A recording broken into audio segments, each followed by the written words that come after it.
I thought my grandpa would scold me for being dramatic, but his next sentence made my stomach drop when he asked who had been signing my name. The car was not the real problem. The problem was that my family had been living my life on paper. They told my husband I was unstable, but they forgot one thing. My grandpa did not build his empire by believing lies. When he opened the glove box, the document inside proved the entire family was a fraud. My name is Hazel Gomez, and at this exact moment, the only thing keeping me upright is the terrifying weight of the 5 pounds of sleeping infant strapped to my chest. The wind in February does not just blow. It hunts. It seeks out the gaps in your scarf and the holes in your gloves. It finds the skin you thought you had covered and bites down hard, leaving a stinging numbness that feels like a burn. I lowered my head against the gale, my boots crunching on the gray slush that covered the breakdown lane of the county road. My breath came out in short, ragged clouds of white steam that vanished instantly into the gray sky. My hands were raw inside my thin wool mittens. My fingers were wrapped so tightly around the rubber handlebars of the bicycle that they had locked into claws. The bike was a rusting mountain trekker that belonged to my husband, Caleb, from back in high school. It was too big for me. The seat was too high, and the rear tire was completely flat. Every step was a battle. I had to drag the dead weight of the metal frame through the sludge. The rim of the wheel ground against the asphalt with a rhythmic, metal-on-metal screech that set my teeth on edge. Scrape, drag, scrape, drag. Noah stirred against my chest. I felt his tiny head bobble against my sternum. I immediately stopped, dropping the bike to the ground with a clatter, and cupped my hands over the carrier to shield him from the wind. "Shh," I whispered, my voice cracking. "It is okay. Noah, Mama is here. We are almost there." I was lying. We were not almost there. The pharmacy was still 2 miles away. I checked the side pocket of the diaper bag slung awkwardly over my shoulder. I could feel the plastic ridge of the formula canister. It was light, terrifyingly light. There was maybe enough powder left for 2 bottles. Maybe one if I made it rich enough to actually fill him up. I had $10 in cash tucked inside my boot, wrapped in plastic so the snow would not soak it. It was the only money I had access to. My parents lived in a house with 6 bedrooms and heated floors. My sister, Brielle, posted photos of her $400 lunches on social media, and I was walking 2 miles in freezing temperatures because I did not have the authority to buy milk for my son. I picked up the bike again. The rubber handle was wet and freezing. Scrape, drag. I had to keep moving. If I stopped, the cold would win. If I stopped, the tears that were stinging the corners of my eyes would freeze on my lashes. I could not cry. Crying was a luxury. Crying was for people who had a safety net. A car swept past me, spraying a wave of dirty slush onto the legs of my jeans. The cold wetness soaked through the denim instantly, shocking my skin. I did not even look up to curse them. I just kept my head down, focusing on the rhythm. Left foot, right foot, drag the bike, don't slip. Then, the sound of an engine changed behind me. Most cars whizzed by at 50 miles per hour, eager to get out of the cold. This one slowed down. The hum of the tires on the wet road dropped in pitch. It was creeping. Panic flared in my chest, hot and sharp. My first thought was not that I was being rescued. My first thought was that I had been caught. Please do not be my mother. Please do not be Brielle. If they saw me out here, walking on the side of the road like a vagrant, they would not offer me a ride.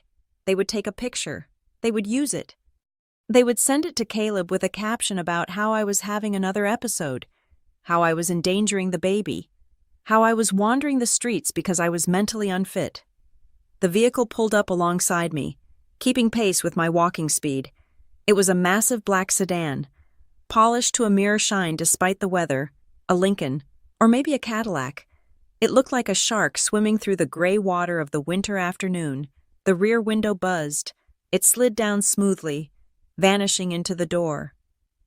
A wave of heat escaped the cabin, hitting my frozen face like a physical blow. It smelled of expensive leather and pipe tobacco. I stopped walking. The bike handle slipped from my numb fingers. and the machine crashed into the snowbank. I did not care.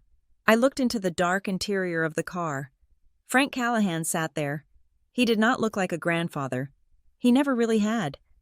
He looked like a statue carved out of granite that someone had dressed in a $3,000 wool coat. His silver hair was brushed back, immobile. His eyes, the same steel gray as the winter sky, locked onto me. He did not blink. He did not smile. There was no pity in his face, only a terrifying, calculating assessment. He looked at my red, chapped face. He looked at the lump under my coat where Noah was sleeping. He looked at the rusted bicycle lying in the slush. "Hazel," he said. His voice was gravel, low and steady. It was not a question. It was a summons. I tried to speak, but my jaw was so stiff from the cold that I could only manage a nod. I felt small. I felt ashamed. I wanted to hide the bike. I wanted to hide my dirty boots. Frank leaned forward slightly, the leather of the seat creaking. His gaze shifted from me to the empty road behind us, then back to my face. "I gave you a car, right?" The question hung in the freezing air between us. It was a simple question, a factual question, but in my family, facts were dangerous things. Facts were weapons. I could lie. I could say it was in the shop. I could say I preferred the exercise. I could say I lost the keys. That is what my mother would want me to say. That is what would keep the peace. But I looked at Frank Callahan. He built an empire of logistics and shipping by smelling desperation and weakness. If I lied to him now, he would roll up that window and drive away, and I would never see him again. He did not tolerate liars. I swallowed the lump of fear in my throat. "Aunt Brielle has it," I said. My voice was thin, trembling not just from the cold, but from the sheer terrifying act of speaking the truth. "I have never had the keys, not once." The silence that followed was louder than the wind. Frank did not explode. He did not shout. He did not demand to know why. He just sat there, his expression unreadable. His eyes drifted down to the diaper bag on my hip. He saw the way the fabric sagged. He saw the outline of the nearly empty bottle. His lips pressed together into a thin, white line.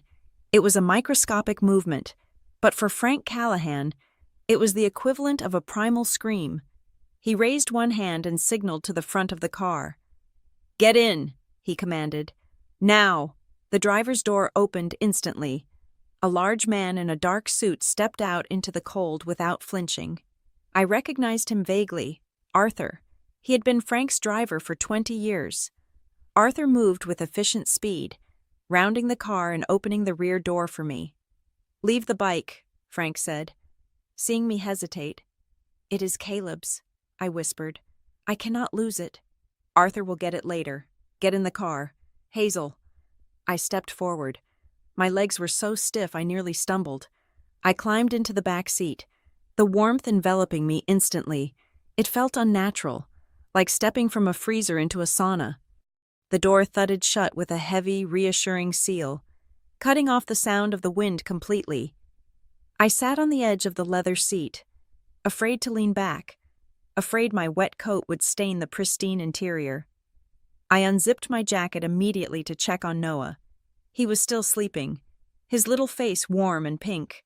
I let out a breath I didn't know I had been holding. Arthur got back in the driver's seat. The locks engaged with a soft click. We started to move. I gripped the door handle. My heart was pounding against my ribs. What had I just done? If my mother saw this car, if Brielle found out I was with Grandpa Frank, they would spin it. They would tell him I was lying. They would say I was hysterical, that I had stolen the baby and run off, and that they had taken the car keys for my own safety. They had a narrative for everything. They had been building this cage around me for 6 months, brick by brick, lie by lie.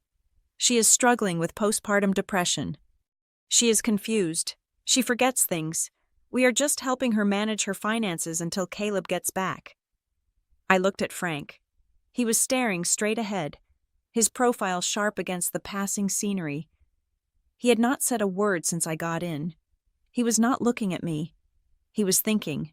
I could practically hear the gears in his mind turning. grinding through the information I had just given him. The silence was heavy. It felt like the air before a thunderstorm. I wanted to apologize. I wanted to explain. I wanted to beg him not to be angry. The conditioning my parents had drilled into me was screaming, "Apologize. Make yourself small. Do not cause trouble." But I bit my tongue. The car approached the intersection. To the right was the turn toward my parents' estate, the temporary home that had become my prison. Arthur did not use the turn signal. The car glided smoothly past the intersection, continuing straight, heading toward the city, toward the highway, toward Frank's territory. My breath hitched. We were not going back. I looked at Frank again. This time, he turned his head slowly to face me. The hardness in his eyes had not softened, but the focus had shifted. He was no longer assessing me. He was protecting me. "This isn't about the car," he said. His voice was low, devoid of any doubt. He looked at the baby sleeping against my chest, then looked me dead in the eye. "What did they take, Hazel?" The question unlocked something inside my chest. It was not a sob. It was anger, cold, hard, crystallized anger. For 6 months, I had been told I was crazy. I had been told I was ungrateful. I had been told that my memory was faulty, that my math was wrong, that I was lucky they were even letting me stay there. But Frank Callahan did not ask if they took anything. He asked what they took. I looked down at Noah. I looked at his tiny hands, curled into fists. I thought about the formula I had to ration. I thought about the humiliating walk in the snow. I thought about Brielle driving my car to the spa while I counted quarters for milk. I looked up at my grandfather. Everything, I thought, but I did not say it yet. I took a breath. The heated air of the car filled my lungs, chasing away the cold that had settled in my bones. I realized then that I could not go back to that house. I could not go back to being the crazy daughter.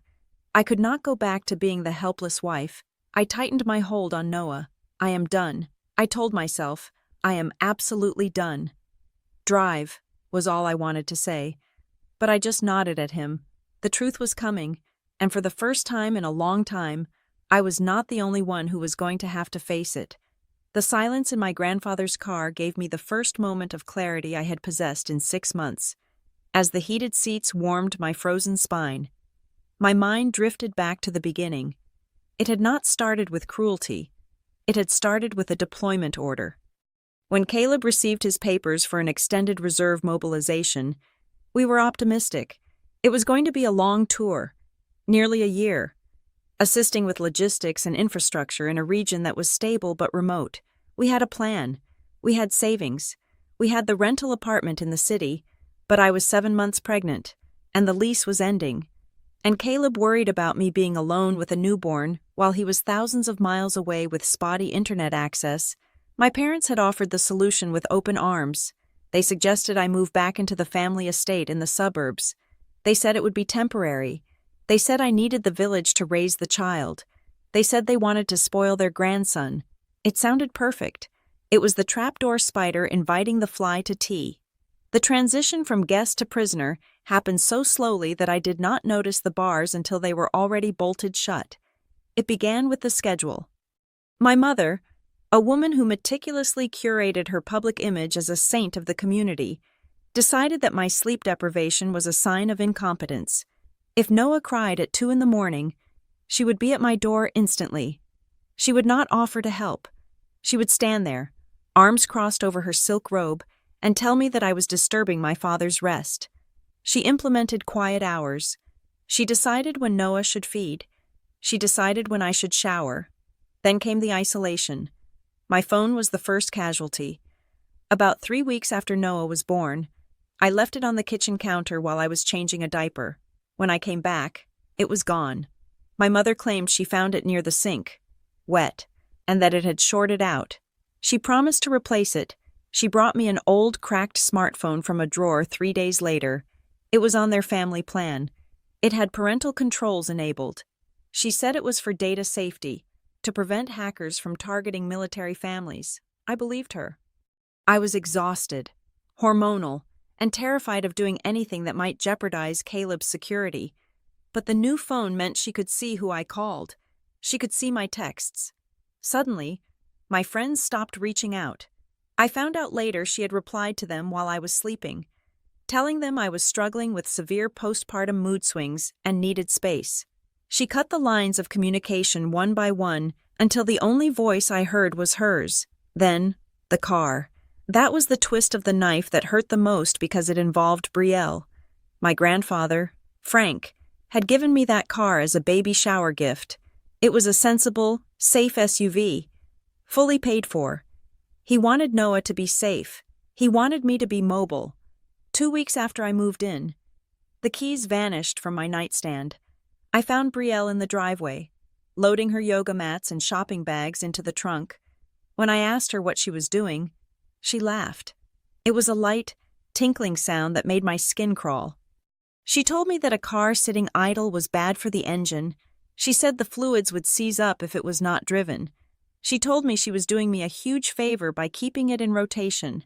I tried to argue. I told her I needed it for pediatrician appointments. My father intervened then. He sat me down at the dining table, looking at me with that disappointed, heavy gaze he reserved for when I failed math tests in high school. He told me that I was in no state to drive. He said my hormones made my reaction times slow. He said he could not live with himself if I crashed the car with Noah inside. So, Brielle took the SUV. She drove it to her spin classes. She drove it to meet her friends for brunch. She posted pictures of herself leaning against the hood on social media with captions about her new ride. And I was given the bicycle. They framed it as a lesson in humility and health. My mother said the fresh air would be good for my baby weight. She said walking or biking to the store would teach me the value of effort, as if I had not been working full-time before Noah was born. They made me feel like a leech for living in their house, so the least I could do was not use their gas. That was why I was walking in the snow. That was why I dragged a rusted bike through the slush, while my sister drove my heated leather-seated SUV to get a manicure. But the control over my physical movement was nothing compared to what they did to my finances. Before Caleb left, we had set up a joint account for bills and a separate savings account for the baby. We had saved $6,000.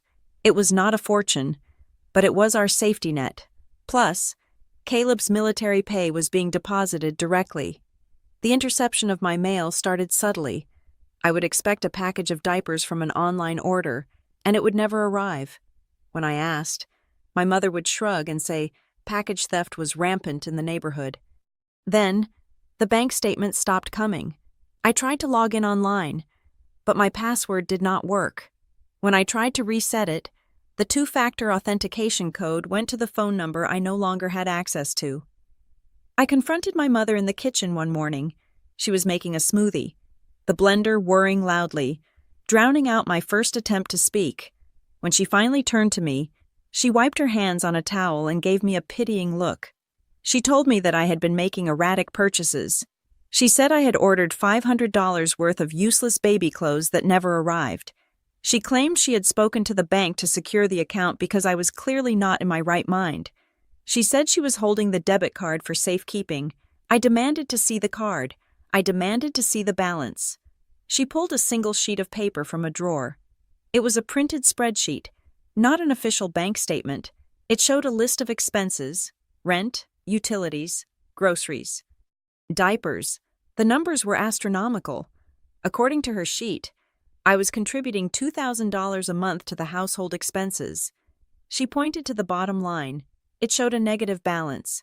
She told me I was draining them dry.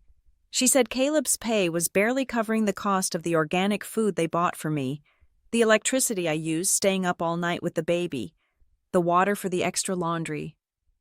I felt a pit of shame open up in my stomach. I did not know how much electricity cost in a house that size. I did not know the price of the specific organic kale she insisted on buying. I just knew that I was a burden. But the math did not sit right in my head. I started watching Brielle. Brielle did not have a job. She was an aspiring influencer, which meant she spent her days curating outfits and taking photos. Yet, 3 days after my mother told me we were broke, Brielle walked in with a new handbag. I knew the brand. I knew the model. It cost nearly $3,000. When I asked about it, Brielle rolled her eyes. She said it was a gift from an admirer. She said I was jealous. Then there were the spa days. My mother and Brielle would leave for 6 hours at a time, coming back smelling of eucalyptus and expensive oils. They would talk about the facials and the massages. Meanwhile, I was counting out change to buy generic formula because my mother said the name brand was too expensive for our budget. I began to notice other things. Letters from the insurance company that were opened and then taped shut again. A credit card offer addressed to me that I found in the trash, torn in half, but with the activation sticker missing. I tried to ask Caleb about the money during our rare, brief video calls, but my parents were always in the room. They would hover behind me, smiling and waving at the camera. My mother would squeeze my shoulder, her fingers digging into my muscle. A silent warning. They had coached me on what to say. Do not worry him, they said. He is in a dangerous place. If you tell him you are stressed about money, he will be distracted. He could get hurt. Do you want his death on your conscience? That was their trump card. They weaponized my husband's safety against me. They told me that a good military wife carries the burden alone.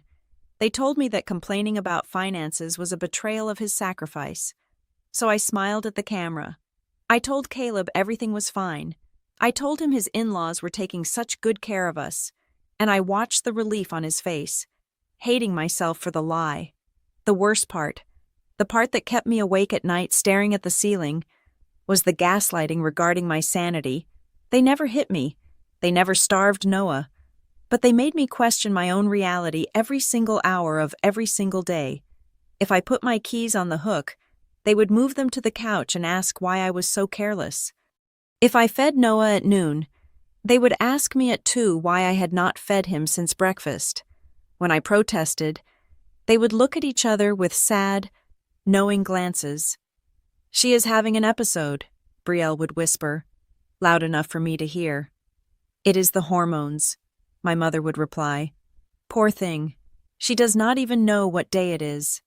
They used the term unstable so often it began to sound like my name. One evening, about a week before Frank picked me up, I reached my breaking point. I found a receipt in the trash for a dinner Brielle had gone to. It was for $400.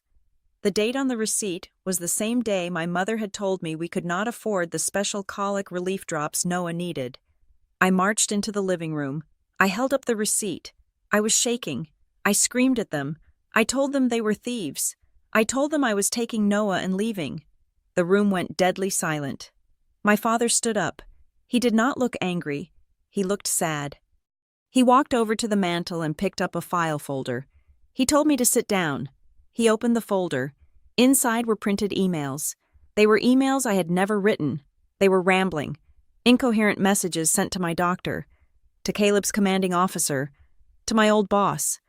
They sounded like the ravings of a lunatic. We intercepted these, my father said softly, to protect you. He told me that if I tried to leave, if I tried to take Noah, they would have to show these to the authorities. He said that with a history of instability, with no job, with no home of my own, the court would take Noah away from me instantly. He said they would place Noah in foster care until Caleb returned, if Caleb even wanted to stay married to a woman who had lost her mind. We are the only thing standing between you and losing your son, my mother said. She reached out and brushed a strand of hair from my face. Why do you fight us when we love you so much? I sat there, frozen. The fight drained out of me. I believed them. I believed that I was broken. I believed that the emails were real, that maybe I had written them in a blackout state I did not remember. I retreated to my room. I stopped asking for the car. I stopped asking for the bank statements. I accepted the bicycle. I accepted the allowance. But then, the formula ran out, and the money they gave me was not enough. And I looked at Noah, hungry and crying, and I realized that being a good, quiet daughter was going to hurt him. So I packed the bag, I put on my coat, I walked out into the snow, terrified that they would call the police, terrified that they would take him away. I did not know I was walking toward my grandfather. I just knew I was walking away from the lie. Now, sitting in the Lincoln, hearing Frank ask what they took, the answer felt heavy on my tongue. They took my money. They took my car. They took my pride. But mostly, they took my voice. They made me an extra in my own life, a ghost haunting their hallways. I looked at the back of Arthur's head. I looked at the passing streetlights. They have a file, I said to Frank, my voice steady for the first time. They have emails they said I wrote. They said I'm crazy. They said if I leave, I lose Noah. Frank did not look at me. He looked out the window at the gray skyline. We will see about that, he said, and for the first time in 6 months. I believed that maybe, just maybe, I was not the one who was going to lose everything. We arrived at my grandfather's estate, a sprawling property that felt less like a home and more like a fortress. The silence inside was absolute. It was not the tense, performative silence of my parents' house, where quiet meant someone was angry. This was the silence of heavy insulation, thick walls, and serious business. Frank led me directly into his study. He did not ask if I was hungry. He did not ask if I wanted a blanket. He pointed to a wingback chair upholstered in dark green leather. Sit, he said. I sat. Noah was still asleep in the carrier against my chest, the rhythm of the car ride having knocked him out completely. I unbuckled one side of the carrier to let him breathe better, but I did not take him off. I needed the weight of him. I needed the reminder of why I was here. Frank walked behind his desk. It was a massive slab of mahogany, completely clear of clutter except for a single landline phone and a notepad. He did not sit down. He stood there, looking at me, his hands resting on the back of his leather chair. We are going to do this once, Frank said. His voice was devoid of any grandfatherly warmth. It was the voice of a man who stripped assets from failing companies. I do not want your feelings. I do not want your interpretations of their motives. I do not want to hear that your mother means well or that your sister is just spirited. I want facts. If you do not know the answer, you say you do not know. Do you understand? I nodded. My throat felt dry. I understand. Who has the physical keys to the vehicle I purchased? Brielle, I said. She keeps them in her purse. The spare set is in my father's safe. Who is the registered owner on the title? I am, I said. Then I paused. At least, I was when you gave it to me. I signed the initial paperwork. Frank's eyes narrowed slightly. Have you signed any transfer of ownership documents since then? No. Have you signed a power of attorney giving your parents legal authority over your assets? No, I said. They asked me to once, right after Caleb deployed. They said it would be easier for them to handle the bills if I was indisposed. I told them I would think about it, but I never signed it. Frank leaned forward. You are certain no piece of paper where they told you it was just a formality? No insurance forms that seemed too long? I thought back. I remembered the flurry of papers they shoved at me when I first moved back in. Updated medical forms, house rules, liability waivers for the gated community. I do not think so, I said, my confidence wavering. I mean, I signed a lot of things, but nothing that said power of attorney at the top. Who has access to your bank accounts? My mother has my debit card, I said. She says she keeps it in the kitchen drawer, but I never see it. She says she uses it to buy the groceries and the baby supplies. Do you see the receipts? Sometimes, I said, but she usually throws them away before I can look closely. She tells me the total and the online access. I am locked out, I said. The password was changed. The recovery email was changed to my father's address. Frank remained still. Did you authorize that change? No. So, to summarize, Frank said, his voice dropping an octave, becoming dangerously quiet. You have a vehicle you do not drive. You have a bank account you cannot see. You have a debit card you do not hold. And you have never signed a legal document authorizing any of this. That is correct, I whispered. They said they were helping me manage my stress. Frank stared at me for a long time. The silence stretched out, taut as a wire. I expected him to lecture me on personal responsibility. I expected him to tell me I had been a fool to let it get this far. I was ready for the lecture.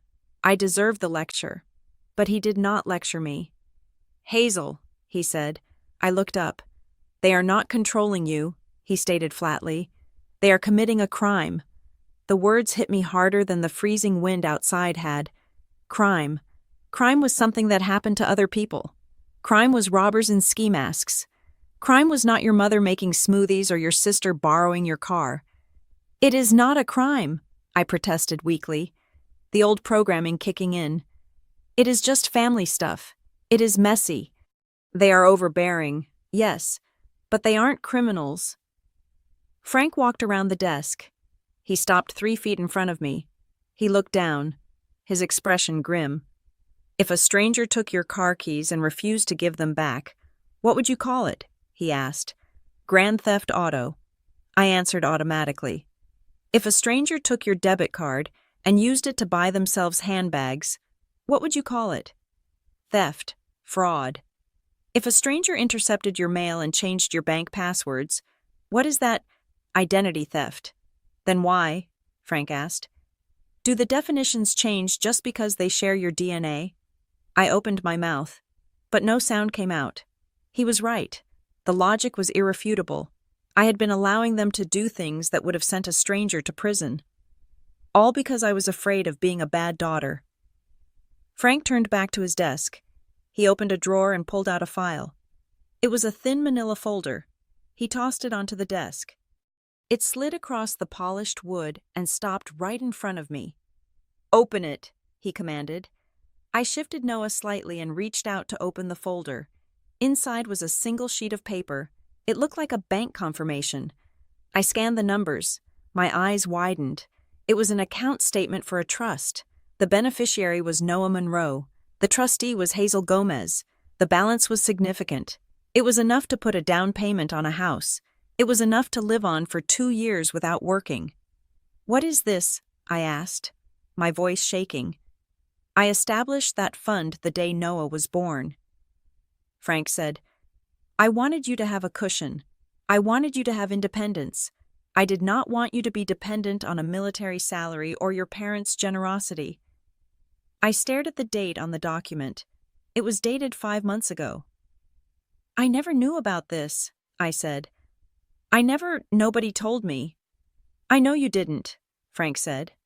"Because I mailed the access documents, the checkbook, and the debit card for this account to your address of record, which is your parents' house." My stomach dropped. The room seemed to spin. "They intercepted it," I whispered.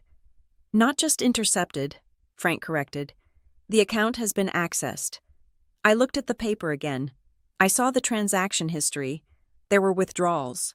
Small ones at first, then larger ones. "How?" I asked. "How could they access it without me?" "That is the question," Frank said.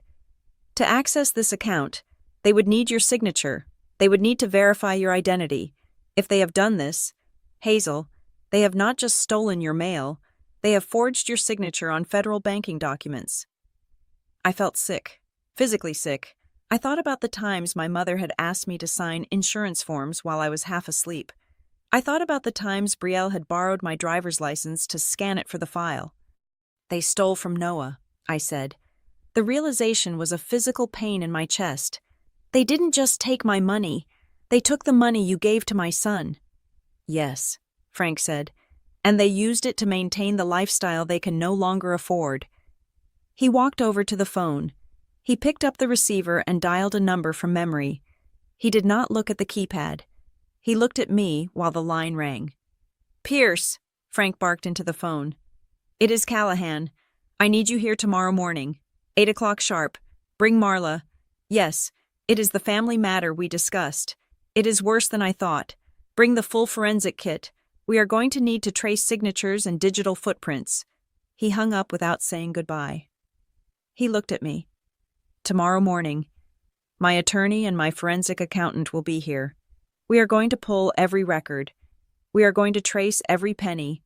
We are going to find out exactly how they bypassed the security protocols." Panic flared in my chest.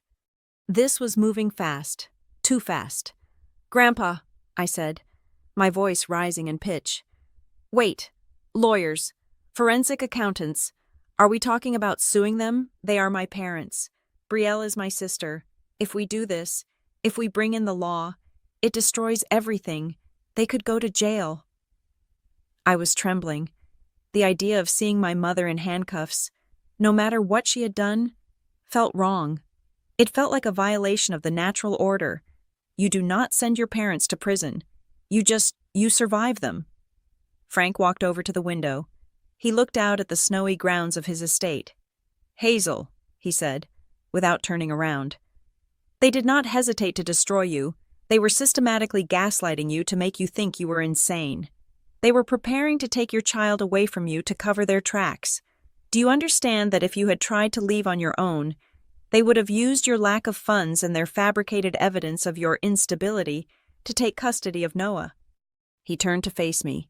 His face was hard as stone.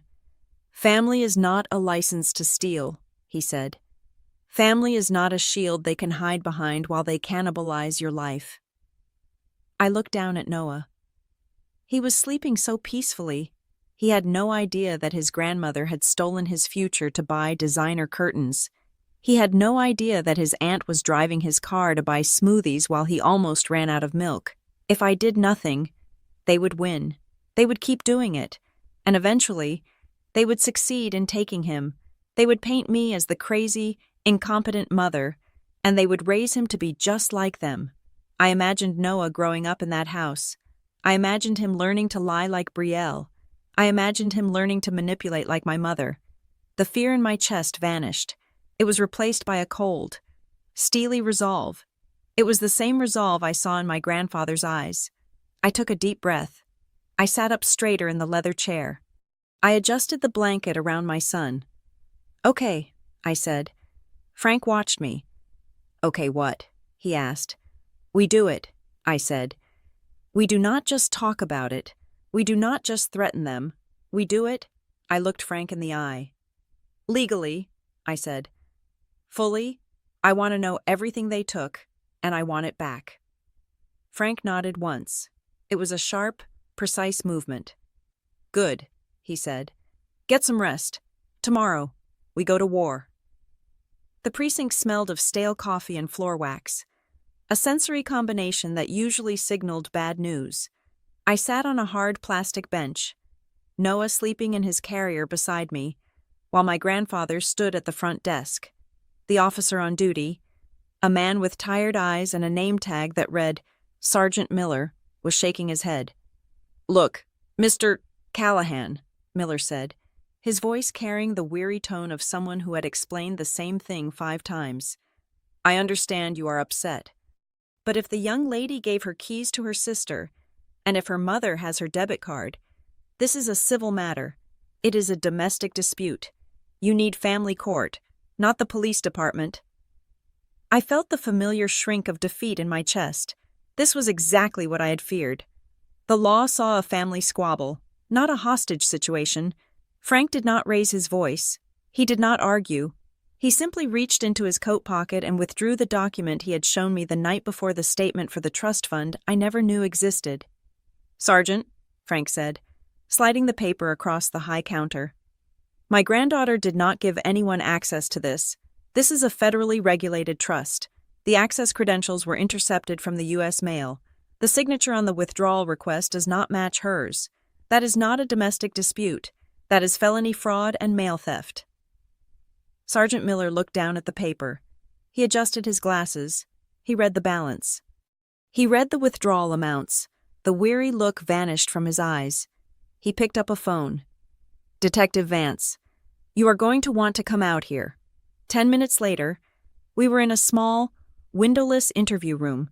Detective Vance was a woman in her 40s with a sharp bob cut and eyes that seemed to drill through excuses. She did not offer tea or sympathy. She sat down, opened a laptop, and looked at me. Start from the beginning, Vance said, and do not leave out the small stuff. If they took a postage stamp without your permission, I want to know. I told her. I told her about the car. I told her about the missing mail. I told her about the bank statements I was not allowed to see. At first, she just took notes. her face neutral. But when I got to the part about the trust fund, the account I had never authorized anyone to touch, her typing speed increased. "Did you sign a power of attorney?" Vance asked. Her eyes locked on mine. "No," I said. "Did you sign a signature card for this specific trust account at any bank branch?"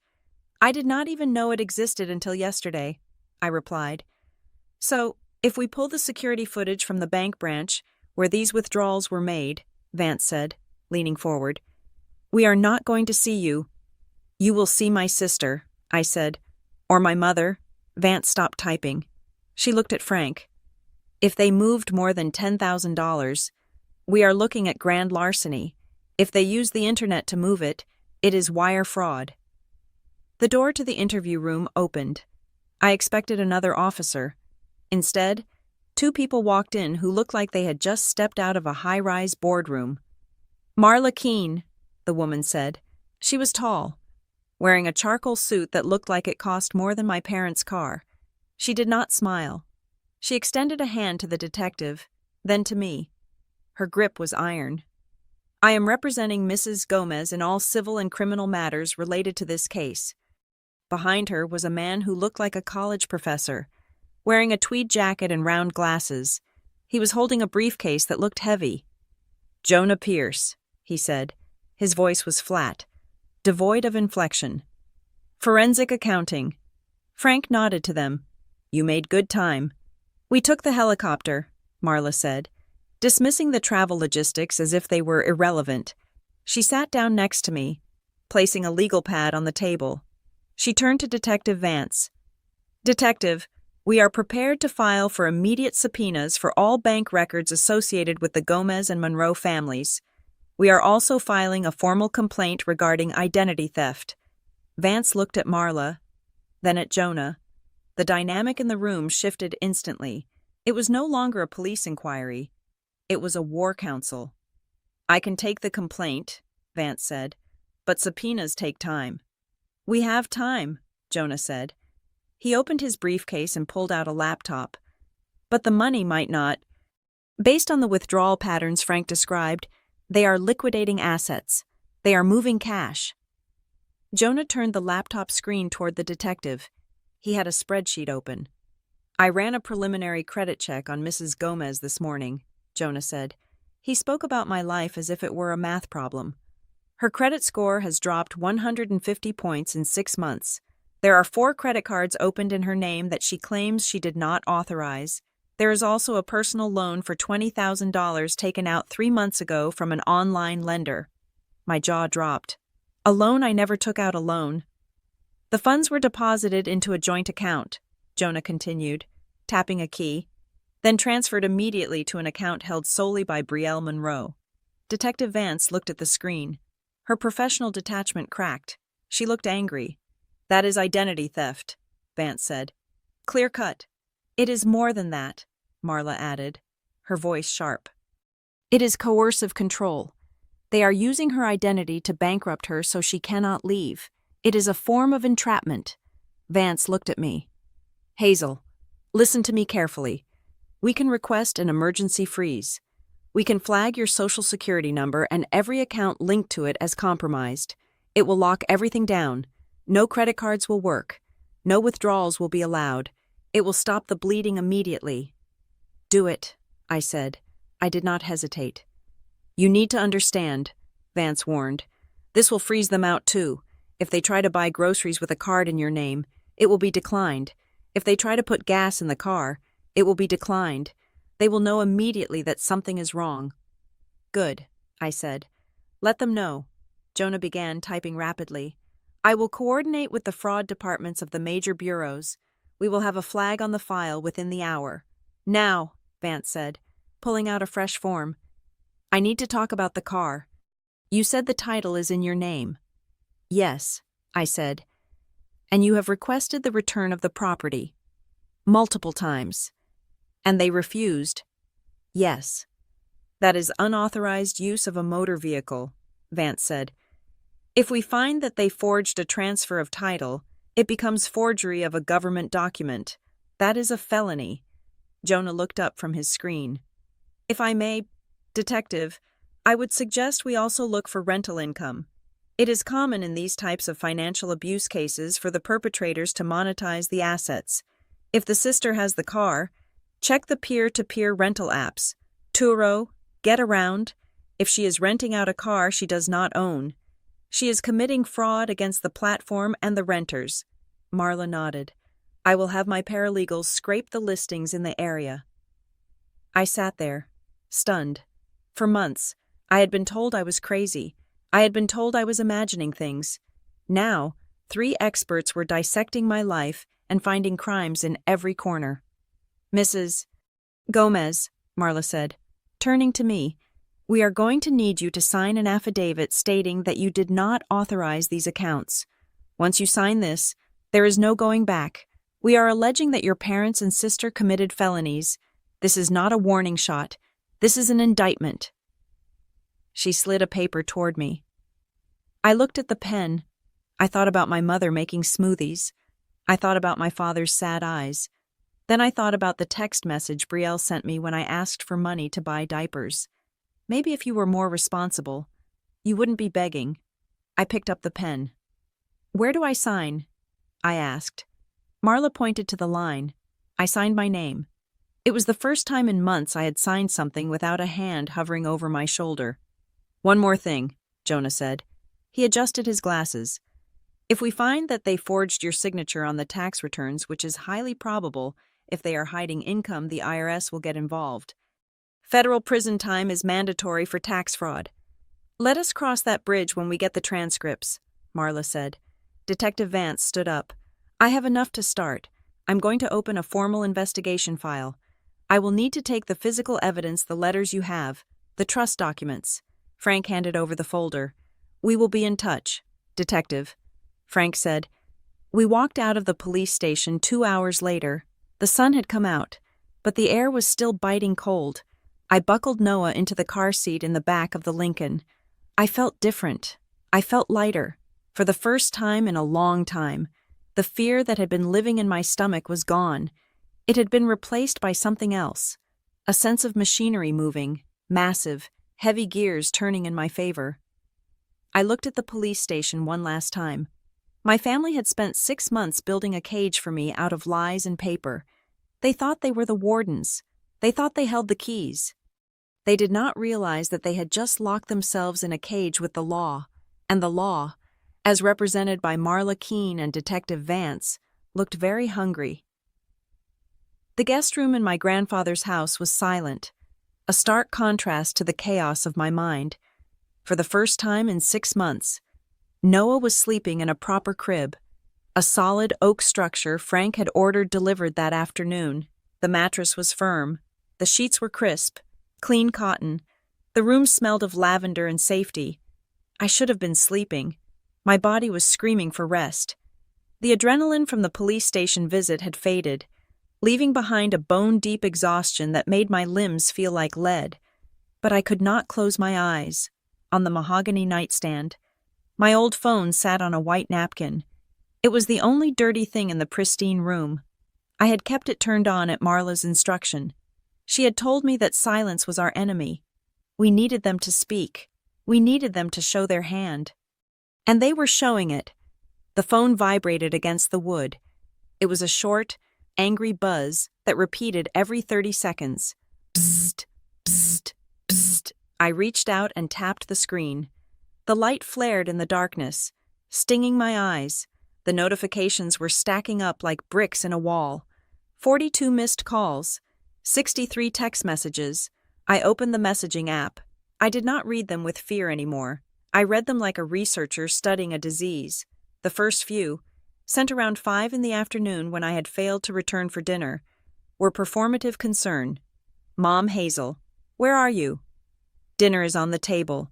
Mom, please pick up. We are worried about the baby. Dad, this is not funny. Hazel, bring Noah home. It is too cold for a walk.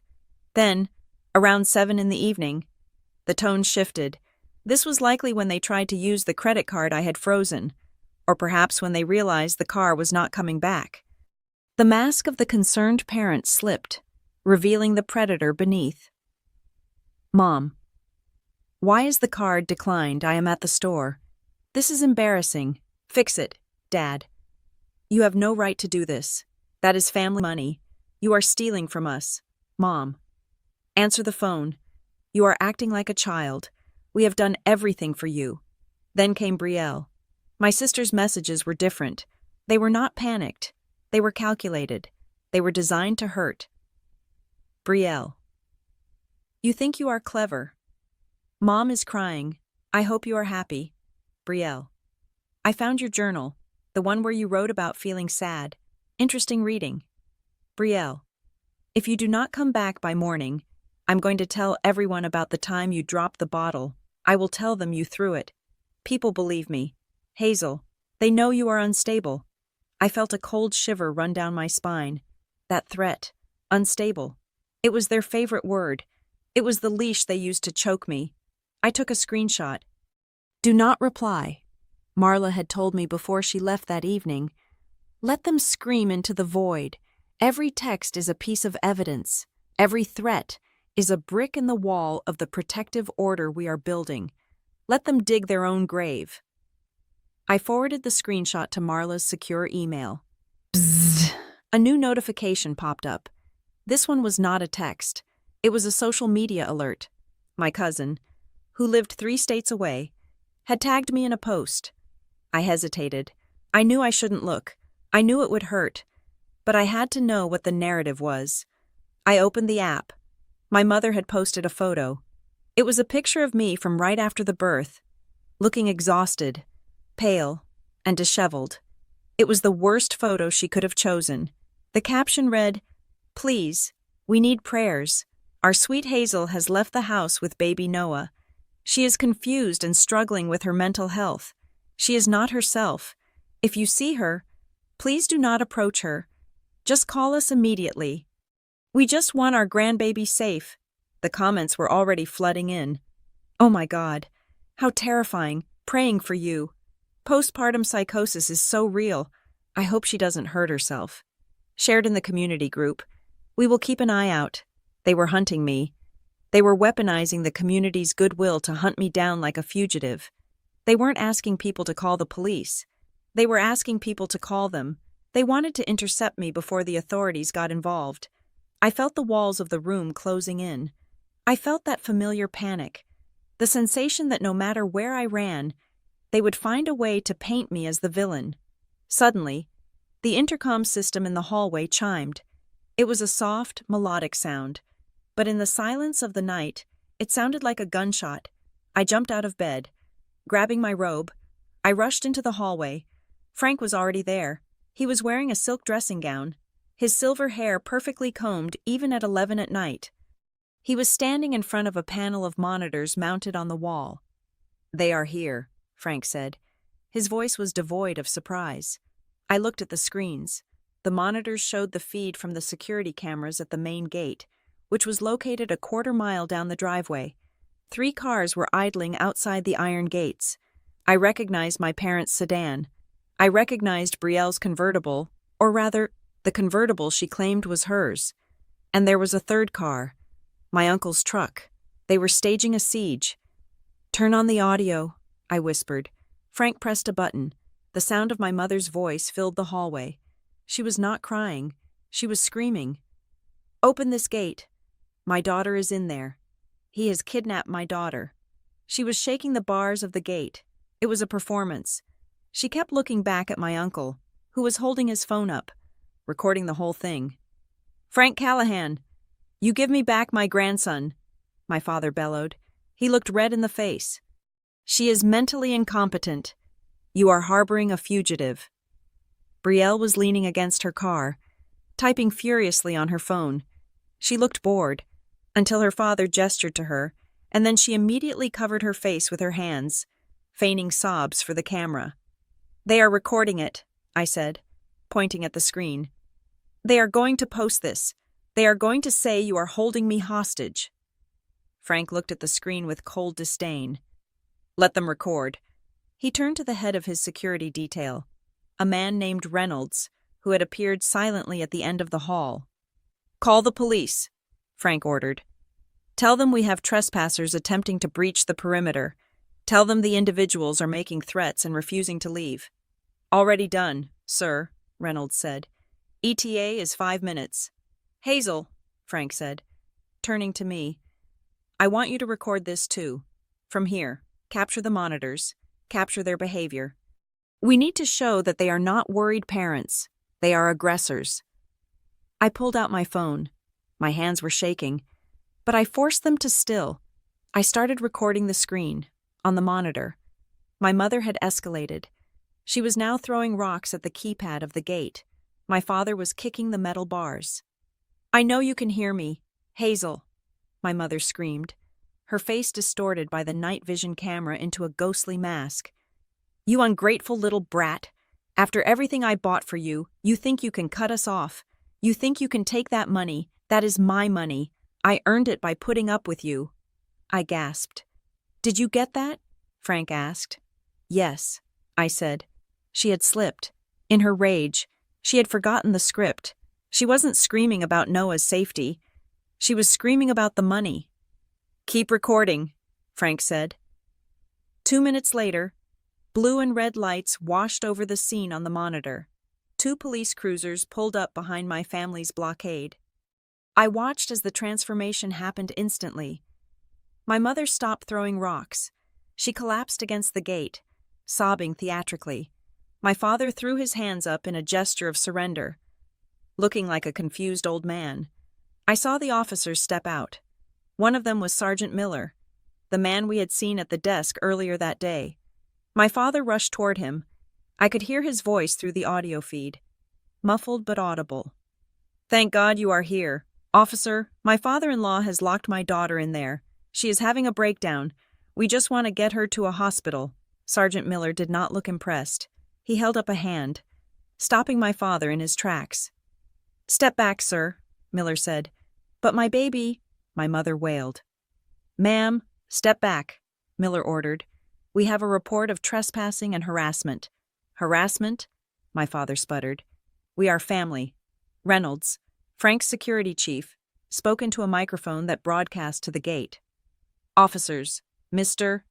Callahan has requested that these individuals be removed from the property immediately. They have been issued a no trespassing notice via their legal counsel as of 2 hours ago."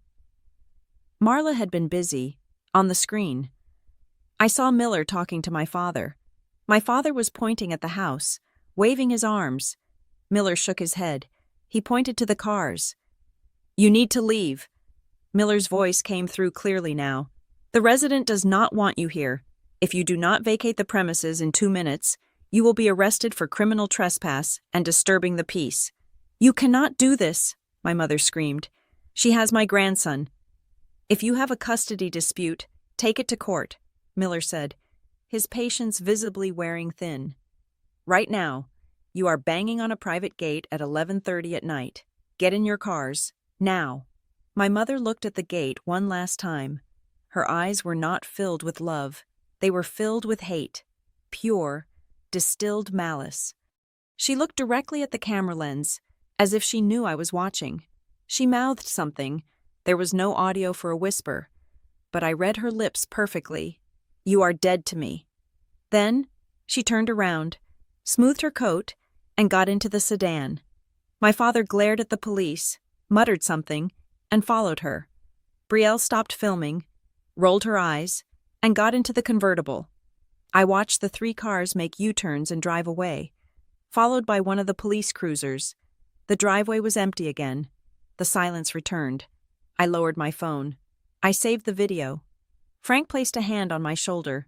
It was heavy and warm. "Are you all right?" he asked. I looked at the empty screen where my family had been moments before.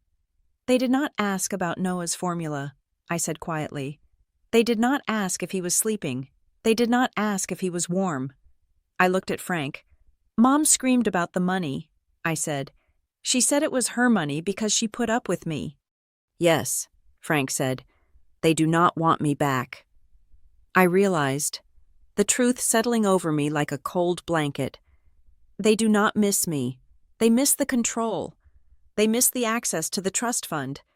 They miss the rental income from the car. I had spent my whole life thinking I was loved. Even if that love was messy and controlling, I thought they were just overprotective. But tonight, outside that gate, I saw the truth. I was not a daughter to them. I was an asset. I was a credit score. I was a vehicle for a trust fund. And Noah was just the leverage they needed to keep the asset secured. I felt a tear slide down my cheek, but it was not from sadness. It was from relief.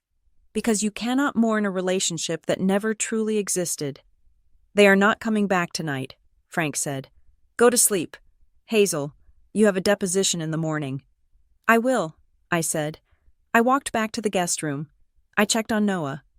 He was still sleeping, his chest rising and falling in a peaceful rhythm. He had slept through the entire war outside the gate. I lay down on the bed. I did not turn off the phone. I kept it right next to my pillow. But this time, I wasn't afraid of it buzzing. Every text they sent, every lie they posted, every time they showed up at that gate, they were just handing me the keys to my freedom. Let them scream. I thought as I closed my eyes, I have everything on video. The next morning, the dining room table had been transformed into a command center. The smell of breakfast bacon, eggs, and freshly brewed coffee was overpowered by the scent of warm printer ink and ozone. Jonah Pierce sat at the head of the table, surrounded by 3 laptops and a stack of paper that looked like a skyscraper made of trees. Marla Keene was pacing by the window, a Bluetooth headset in her ear, barking orders in a low, dangerous murmur. My grandfather, Frank, sat opposite Jonah, drinking tea with the stillness of a predator waiting for the right moment to strike. I walked in with Noah on my hip. I felt small again, but not the scared kind of small. I felt like I was standing at the base of a mountain I had to climb, and for the first time, I could see just how high the peak was. "Sit down, Hazel," Frank said. He did not look up from the document he was reading. "Jonah has found the leak." Jonah pushed his glasses up his nose. He did not offer a morning pleasantry. He simply spun his laptop around so I could see the screen. It was a spreadsheet, color-coded in red and black. The red section was massive. "I have consolidated the transaction histories from the 4 major banks we subpoenaed this morning," Jonah began, his voice dry and factual. "The total misappropriation of funds is significantly higher than our initial estimate of $50,000. I swallowed hard. "How much?" $142,680.12, Jonah said. The number hung in the air. I felt my knees go weak. I pulled out a chair and sat down before I fell down. "That is impossible," I whispered. "I did not have that much. Even with the trust fund, how—" "They did not just drain your liquid cash," Jonah explained, tapping a key to expand a section of the chart. "They leveraged your credit profile. You see, Hazel, theft is usually simple. You take money, you run. This was an ecosystem." He pointed to a column labeled Outflows. "We found transfers to third-party contractors," Jonah said. "A roofing company, a landscape architect, an interior design firm specializing in high-end kitchen remodels." I stared at the names of the companies. The kitchen, I realized, a wave of nausea rolling over me. My mother had the kitchen redone 3 months ago. She told me my father got a bonus. She said they were doing it to make the house nicer for Noah. "They paid for it with a home improvement loan," Jonah said. "A loan taken out in your name, using your social security number, electronically signed from an IP address located inside their house." "But it gets worse," Marla said, hanging up her call and joining us at the table. She looked angry. "Show her the credit cards, Jonah." Jonah brought up a new window. It showed statements for 3 different credit cards. I recognized none of them. "They opened these cards 6 months ago," Jonah said. "Amex, Chase, Citibank, they maxed them out almost immediately. Designer handbags, first-class flights to Miami, spa treatments, jewelry." He scrolled down. "But here's the sophisticated part. They did not just default on the debt. They used the money from Noah's trust fund, the cash withdrawals Frank identified, to make the minimum payments on these cards." I blinked, trying to understand the mechanics of the betrayal. "They were using my son's money to pay off the debt they created in my name," I said slowly. "Correct. Jonah said. It is a cycle. They steal your credit to buy luxury goods. Then they steal your cash to keep the credit score high enough to open more cards. It is a parasite feeding on itself. And there is one more thing in this category. He pointed to a recurring payment of $600 a month. This is a student loan payment, Jonah said. But according to your file, you paid off your student loans 3 years ago. I leaned in. I did. I have the letter framed. This is not your loan, Jonah said. This is a loan consolidation for Brielle Monroe. It was transferred to a balance transfer card opened in your name. You are currently paying off your sister's college degree. I felt the blood drain from my face. I remembered Brielle making fun of my cheap clothes. I remembered her telling me I needed to learn how to budget. All the while, I was paying for her education. They stripped you for parts, Frank said, his voice low and rumbling. They treated you like a carcass. There is more, Marla said. The car. I looked up. What about it? Did they sell it? No, Marla said. Selling it would be a one-time profit. Your family prefers recurring revenue. She slid a tablet across the table. It was open to a web page for a peer-to-peer car rental service. Similar to Airbnb, but for vehicles.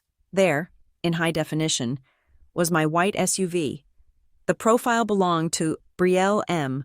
The listing described the car as a luxury family cruiser, perfect for weekend getaways. It had over 40 reviews. She has been renting it out, I gasped. Strangers. Strangers have been driving my car. Short-term rentals, Jonah clarified.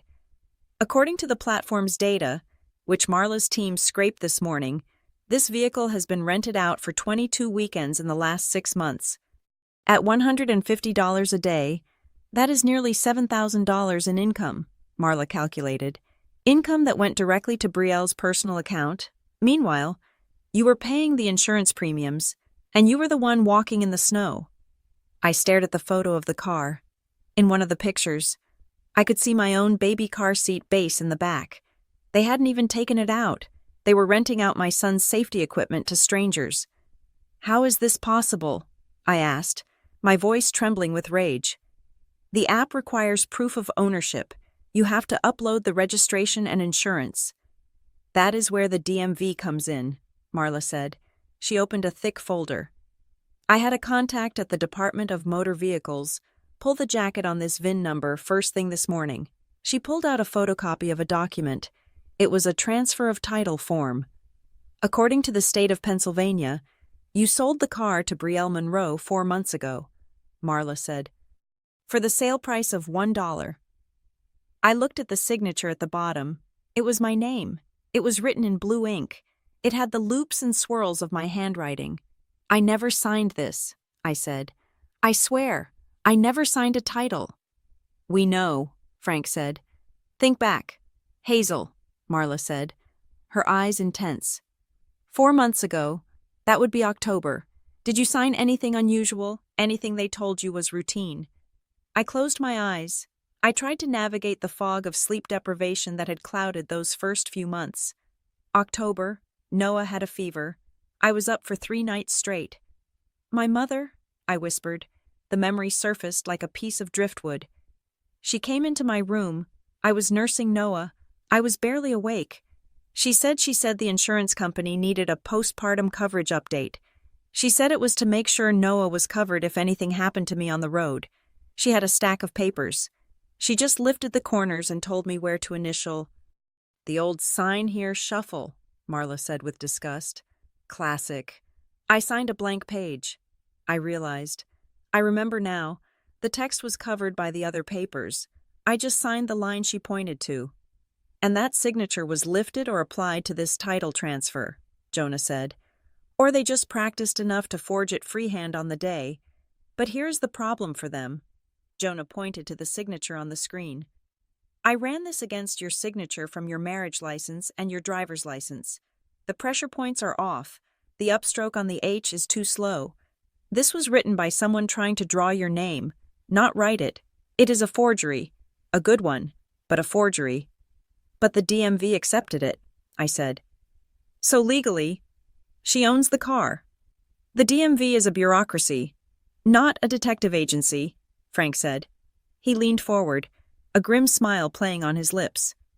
But they made a fatal error. They forgot who bought the car. Frank tapped the table with a single finger.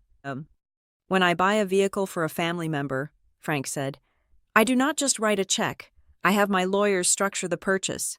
I am listed on the original dealer paperwork as a lien holder. Even though the car is paid off, it is a security measure I use for all my assets. It prevents the asset from being sold or transferred without my release of interest. My eyes widened. So, Marla finished for him. For that title transfer to be valid, it needed 2 signatures, yours, as the owner, and Frank's, as the lien holder. She pointed to the document again. There was a line for the lien holder. It was blank. The clerk at the DMV made a mistake processing it, Marla said. They missed the lien, or more likely, Brielle went to a shady tag agency that did not look too closely. But legally, that transfer is void. The car still belongs to you, and Brielle has been engaging in theft by conversion and fraud every time she rented it out. We have them, I said. The realization was electric. We really have them. We have them on fraud. We have them on forgery. We have them on grand larceny. Jonah listed off. And since they use the internet to manage the credit cards and the rental app, we have them on wire fraud. That is 20 years in federal prison. Hazel, per count. I looked at the papers spread out on the table. It was a map of my destruction. Every dollar they took was a choice. Every time they swiped that card, they chose a handbag over my well-being. Every time they rented that car, they chose profit over my safety. The money from the trust, I said quietly. The money Grandpa gave for Noah. What did they spend that specific money on? Jonah hesitated. He looked at Frank. Frank nodded. The withdrawals from the trust account match the dates of the payments for a vacation, Jonah said. A 10-day cruise to the Mediterranean for your parents. They went in November. Did they not? Yes, I said. They told me it was a business trip for my dad. They said the company paid for it. The trust paid for it, Jonah corrected. They drank champagne on a balcony in Italy using the money intended for your son's college education. I felt a tear, hot and angry, slide down my cheek. And when they came back, I said, my voice shaking, they brought me a t-shirt, and they told me I was ungrateful because I didn't say thank you enthusiastically enough. I stood up. I walked over to the window. I looked out at the snow. They ate his future, I said. They literally ate my son's future and called me a burden. And now they are going to choke on it, Frank said. He stood up and walked over to me. Marla is filing the affidavit for the car seizure this afternoon, Frank said. We are sending a tow truck to the rental location it is currently parked at the airport. According to the GPS tracker Jonah activated, we are taking it back today.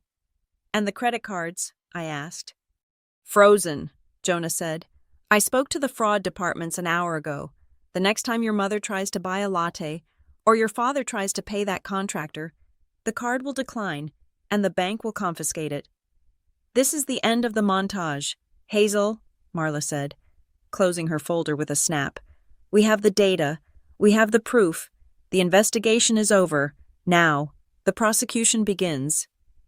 I turned back to them. I looked at the evidence of my family's greed. Do it, I said. Take the car, freeze the accounts, and make sure they know exactly why it is happening. Oh, they will know, Frank said darkly, because Marla is serving them with the civil lawsuit for damages at the same time the police serve the warrant for the car. I looked at Noah, playing happily with a rattle in his playpen in the corner. He was safe. He was going to have a future. And the people who tried to steal it were about to learn that you cannot steal from a mother and expect to get away with it. Let's get my car back, I said. Marla Keene stood by the fireplace in my grandfather's study, tapping a manicured fingernail against the screen of her tablet. The investigation phase was over. We had the data. We had the evidence. Now, we had to secure the perimeter. They know they have lost control of the assets, Marla said, her voice sharp and pragmatic. The credit cards are declining. The car is gone. The bank accounts are frozen. When a narcissist loses control of the victim, they try to destroy the victim's support network. In your case, that is Caleb. I felt a cold knot tighten in my stomach. They will call him. They have likely already called him, Marla corrected. They will spin a narrative. They will say you have suffered a psychotic break. They will say you have kidnapped Noah and are endangering him. They will try to get Caleb to sign over temporary custody or power of attorney to them for the safety of the child. If Caleb believes them, he could legally demand you return Noah to their house. He won't believe them, I said, but my voice lacked conviction. Caleb was 5,000 miles away. He was tired, stressed, and living in a shipping container. He had not seen me in 6 months. All he knew of my life was what I had told him during brief. Laggy video calls where my mother had hovered in the background, forcing me to smile and say everything was fine. Do not leave it to chance, Frank said from his desk. Call him, now, and do not appeal to his emotions. Appeal to his logic. Soldiers respect intelligence. Give him the intel. I nodded. I picked up my laptop and walked to the guest room. I needed privacy for this. I sat on the edge of the bed. My heart was hammering against my ribs like a trapped bird. I opened the secure video calling app the military used. I saw the green dot next to his name. He was online. I took a deep breath. I told myself I was not the scared girl who walked in the snow. I was the woman who had just frozen her parents' assets. I clicked the call button. The screen was black for a moment. Then it flickered into a pixelated image of my husband. Caleb looked exhausted. There were dark circles under his eyes, and his hair was cut shorter than I remembered. He was wearing his tan t-shirt, sitting on a cot in a dim room. Hazel, he said. There was no smile. There was no, hey, beautiful. His voice was guarded, hesitant. Hi, Caleb, I said. He rubbed his face with a calloused hand. I am glad you called. I just got off the phone with your mom. My stomach dropped. What did she say? Caleb looked away from the camera. She was crying. Hazel. She said you took Noah and ran off to your grandfather's house in the middle of the night. She said you were screaming at them. She said you have been acting erratic for weeks. That you are spending money we do not have. That you aren't feeding the baby. He looked back at me, his eyes pleading. She said I need to sign a paper to let them bring Noah back to the house so they can watch him while you get help. Hazel, tell me what is going on. Are you okay? The accusation was there, wrapped in concern. He was scared. He was scared that the woman he married had broken. I wanted to cry. I wanted to scream that they were liars. I wanted to beg him to love me. But I remembered Frank's voice. Facts. Intel. I am not erratic. Caleb, I said. My voice was calm. It was the calmest I had ever sounded. And I am not spending money we do not have. I am not spending any money because they took it all. What do you mean? Caleb asked, frowning.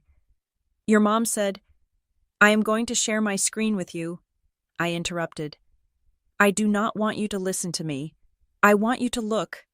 I clicked the button to share my desktop. This is the bank statement for the savings account, I said. Look at the withdrawals. I highlighted the lines, $500 to a liquor store, $2,000 to a travel agency, $300 to a high-end nail salon. Caleb, look at the dates. I was home with a newborn. I was not flying to Miami. Caleb leaned closer to his screen. I could see his eyes scanning the numbers. Now look at this, I said. I opened the file for the credit cards. They opened 3 credit cards in my name, I said. This is the statement for the American Express. Look at the balance, $20,000. And look here. I pointed to the payment history. They were paying the minimum balance using transfers from a trust fund my grandfather set up for Noah. A trust fund I did not know existed until 2 days ago because they stole the mail. A trust fund? Caleb asked. What are you talking about? Grandpa Frank gave Noah $50,000, I said.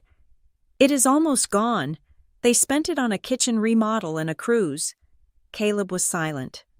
The frown on his face was deepening, shifting from confusion to something darker. But the car, Caleb said.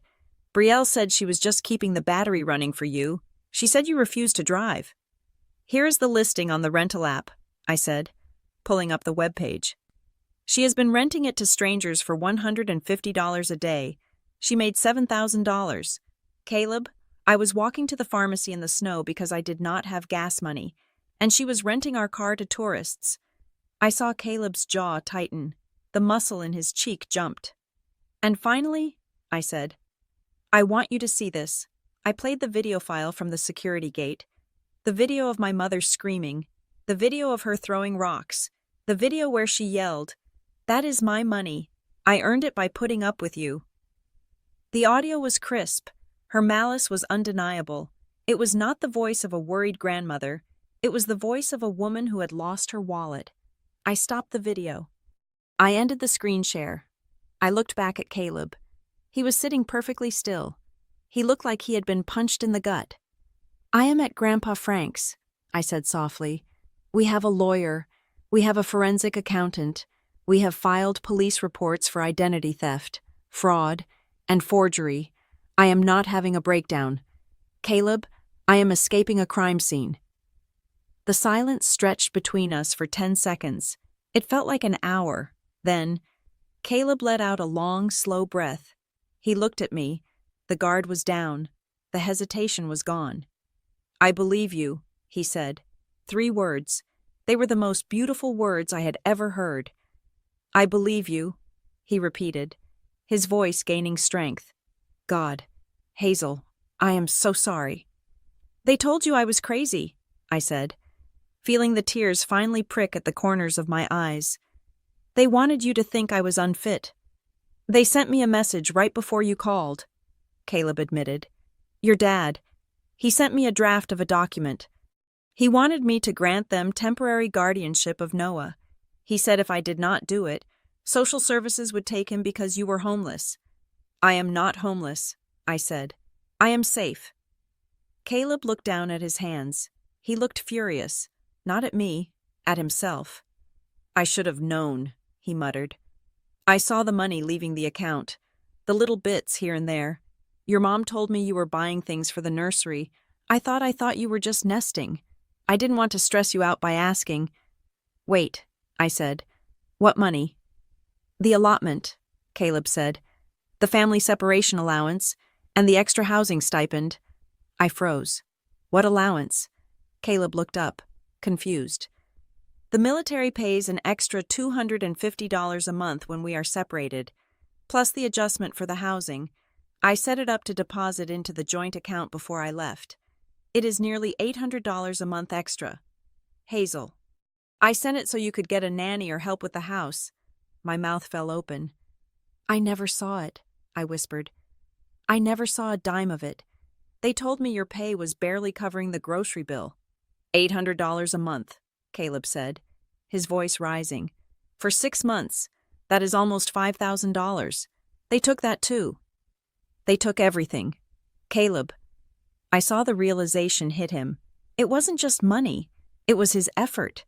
He was working 12-hour shifts in the desert, sweating and bleeding, sending money home to take care of his wife and son, and his in-laws had intercepted it, spent it on themselves, and then told him his wife was incompetent.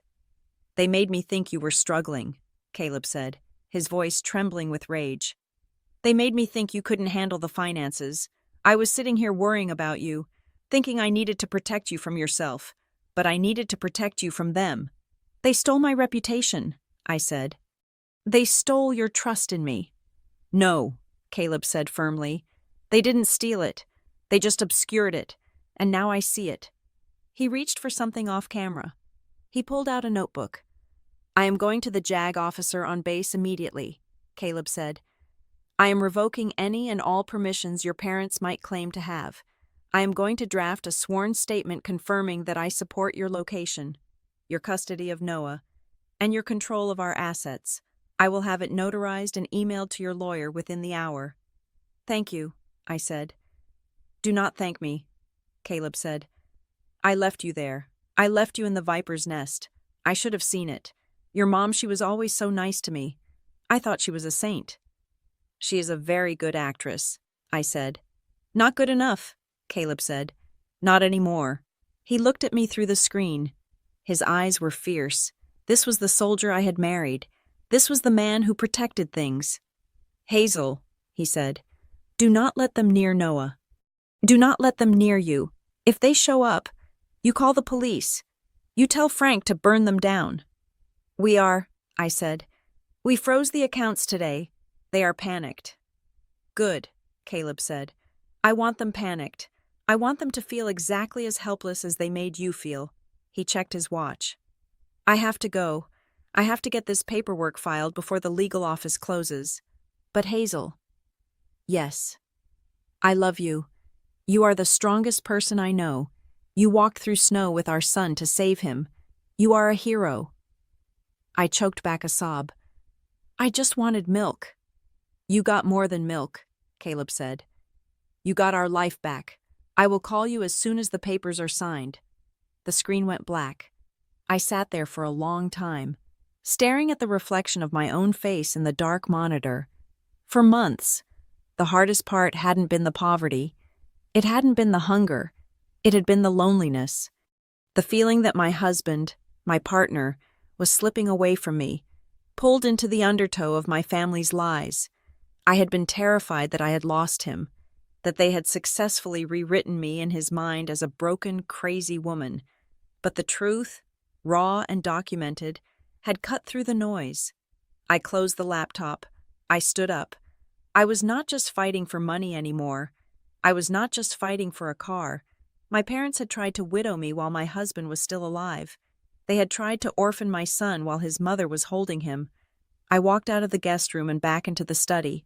Marla and Frank looked up. Well, Frank asked. He knows, I said. He knows about the allowance they stole. He knows about the lies. He is with us. Frank nodded slowly. Good. That closes the last exit door. He is going to JAG, I said. He is sending a notarized statement of support. Marla smiled. It was a terrifying, shark-like smile. Excellent, she said. That statement will be the nail in the coffin for their grandparents' rights argument. Now, we don't just have a plaintiff. We have a coalition. I picked up Noah from his playpen. He cooed and grabbed my finger. My family, my real family, the one that mattered, was intact. Caleb, Noah, and me, and standing guard around us were Frank Callahan and the law of the United States. What is next? I asked. Marla pulled a fresh stack of documents from her briefcase. Next, she said, we invite them to talk, but we do it on our terms, and we set a trap they won't even see coming. The offensive began at 9 o'clock on a Tuesday morning, and it started with paper. Marla Keene did not believe in warning shots. She believed in overwhelming force. While I was feeding Noah his breakfast, Marla was electronically filing a civil complaint that was thick enough to be a novel. We were suing my parents and Brielle for conversion, unjust enrichment, fraud, breach of fiduciary duty, and intentional infliction of emotional distress. We were asking for the return of all misappropriated funds, the $142,000 Jonah had tracked. We were asking for treble damages, which meant we wanted 3 times the amount they stole as a penalty, and we were asking for them to pay every single cent of Marla's billable hours. Simultaneously, Marla filed a request for a temporary restraining order. We attached the screenshots of the threatening text messages. We attached the video of my mother screaming at the gate. We attached the police report from the night of the siege. The judge will sign the restraining order by lunch, Marla told me, snapping her briefcase shut. But we are not going to serve them with it just yet. I looked up, confused. I thought the point was to keep them away. It is, Frank said. He was standing by the window, watching the snow fall. But if we serve them now, they will lawyer up immediately. They will clam up. We need them to talk one last time. Frank turned to me. His expression was the one he wore when he was playing chess, a game he had tried to teach me as a child, but which I lacked the killer instinct for. We are going to invite them to a settlement conference, Frank said. We will tell them that we want to resolve this family misunderstanding without further police involvement. We will tell them that if they come to the table today, we can discuss unfreezing the accounts. They will come, I said. They are desperate. Brielle texted me 4 times this morning asking for gas money. Exactly, Frank said. They are hungry, and hungry people make mistakes. But it is a trap, I whispered. It is a deposition, Marla corrected, a shark-like grin spreading across her face. They just won't know it until it is too late. The meeting was set for 2 in the afternoon. We did not hold it in the warm, comfortable living room. Frank had his staff set up the formal dining room. The long mahogany table was stripped of its decorative runners. In the corner, a woman named Janice sat with a stenography machine. We told the family she was just a secretary taking notes for the agreement. Technically, she was a court reporter, and the notes she was taking would be a sworn legal record. I sat on one side of the table, flanked by Frank and Marla. My hands were folded on the table to hide that they were shaking. I was terrified to see them. Even with the truth on my side, the conditioning of 30 years is hard to break. I felt that old urge to apologize, to smooth things over, to be the good girl. Remember, Marla whispered to me as we heard their car pull up, you are not their daughter today. You are the plaintiff. Do not speak unless I tell you to. Let them fill the silence. The doors opened. My parents and Brielle walked in. They looked different than they had 2 days ago. My mother's hair, usually perfectly blown out, was pulled back in a severe, messy bun. She was wearing a coat that looked expensive, but had a stain on the lapel. My father looked gray and tired. His posture slumped. Brielle looked furious. She was wearing sunglasses indoors, clutching her phone like a weapon. They stopped when they saw the setup. They saw Frank. They saw Marla. They saw the woman in the corner. "What is this?" my father asked, his voice rough. "I thought this was a family talk." "It is," Frank said calmly. "Sit down, Robert." "We do not need all these people," my mother said, her eyes darting to Marla. "Hazel, honey, tell them to leave. We just want to talk to you. We want to hug you." She took a step toward me, arms open. "Sit down," Marla barked. It was not a request. It was a command that cracked through the room like a whip. My mother flinched. She looked at me, waiting for me to defend her. I stayed silent. I stared at a knot in the wood of the table. Slowly, they pulled out the chairs and sat. "We are here to discuss the terms of the separation," Marla began. "My client, Mrs. Gomez, is willing to forego pressing immediate criminal charges regarding the vehicle theft, provided certain conditions are met." "We didn't steal the car," Brielle snapped. "I was borrowing it. We are family." "We can debate definitions later," Marla said breezily. "Here is the offer. You return the vehicle keys immediately. You sign a document admitting that the transfer of title was fraudulent. You agree to a repayment plan for the $140,000 taken from the accounts. In exchange, Hazel does not send the police to your house tonight." My father laughed. It was a dry, bitter sound. "You think you can dictate terms to us," he said. He reached into his jacket pocket and pulled out a folded document. "We have our own terms." He slid the paper across the table toward me. "We know you are struggling, Hazel," my father said, his voice dropping into that fake, concerned baritone that used to make me feel so safe. "We know you are confused. We have spoken to a doctor. He agrees that your behavior running away, stealing the baby, cutting off your family shows signs of severe postpartum instability." I looked at the paper. It was a legal document titled Voluntary Guardianship and Mental Health Directive. "Sign this," my mother said softly. "It just says that you agree to let us take care of Noah for 6 months while you get treatment. It authorizes us to handle your finances so you don't have to worry about bills. You sign this, and we will give you the car keys back. We will forget about the money you wasted. We will just be a family again." I read the text. It was a confession. It required me to admit that I was unable to care for my child and suffering from delusions. If I signed this, they would own me. They would have legal proof that I was unfit. They could take Noah. They could take the trust fund. They could take everything. I looked up. I looked at my mother's eyes. There was no love there. There was only calculation. She was trading my son for a set of car keys. "You want me to say I am crazy," I said. My voice was steady. "In exchange for my own car."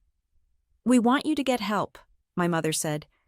"And yes, we need to know you are not going to drive that car into a ditch. Brielle has been taking such good care of it." "Taking care of it?" I asked. I looked at Brielle. "Is that what you call it?" "I keep it washed," Brielle said, crossing her arms. "I keep the maintenance up. You would have let it rot in the driveway." "And the miles?" Marla asked, interjecting smoothly. "The car has put on 12,000 miles in 6 months. That is a lot of driving for a spin class." "I drive a lot," Brielle said defensively. "You rent it a lot," I said. The room went silent. Brielle froze. "I don't know what you are talking about," she said, but her voice pitched up. "We have the Turo logs." "Brielle," Marla said, "we have the bank transfers. We know you made $7,000 renting out a car that does not belong to you." Brielle's face turned red. She slammed her hand on the table. "So what?" she shouted. "It was sitting there. It was a waste of an asset. I was being smart. That car makes money. Okay, it pays for itself. Why shouldn't I get a cut for managing it?" Hazel was just sitting in her room crying while I was out there hustling.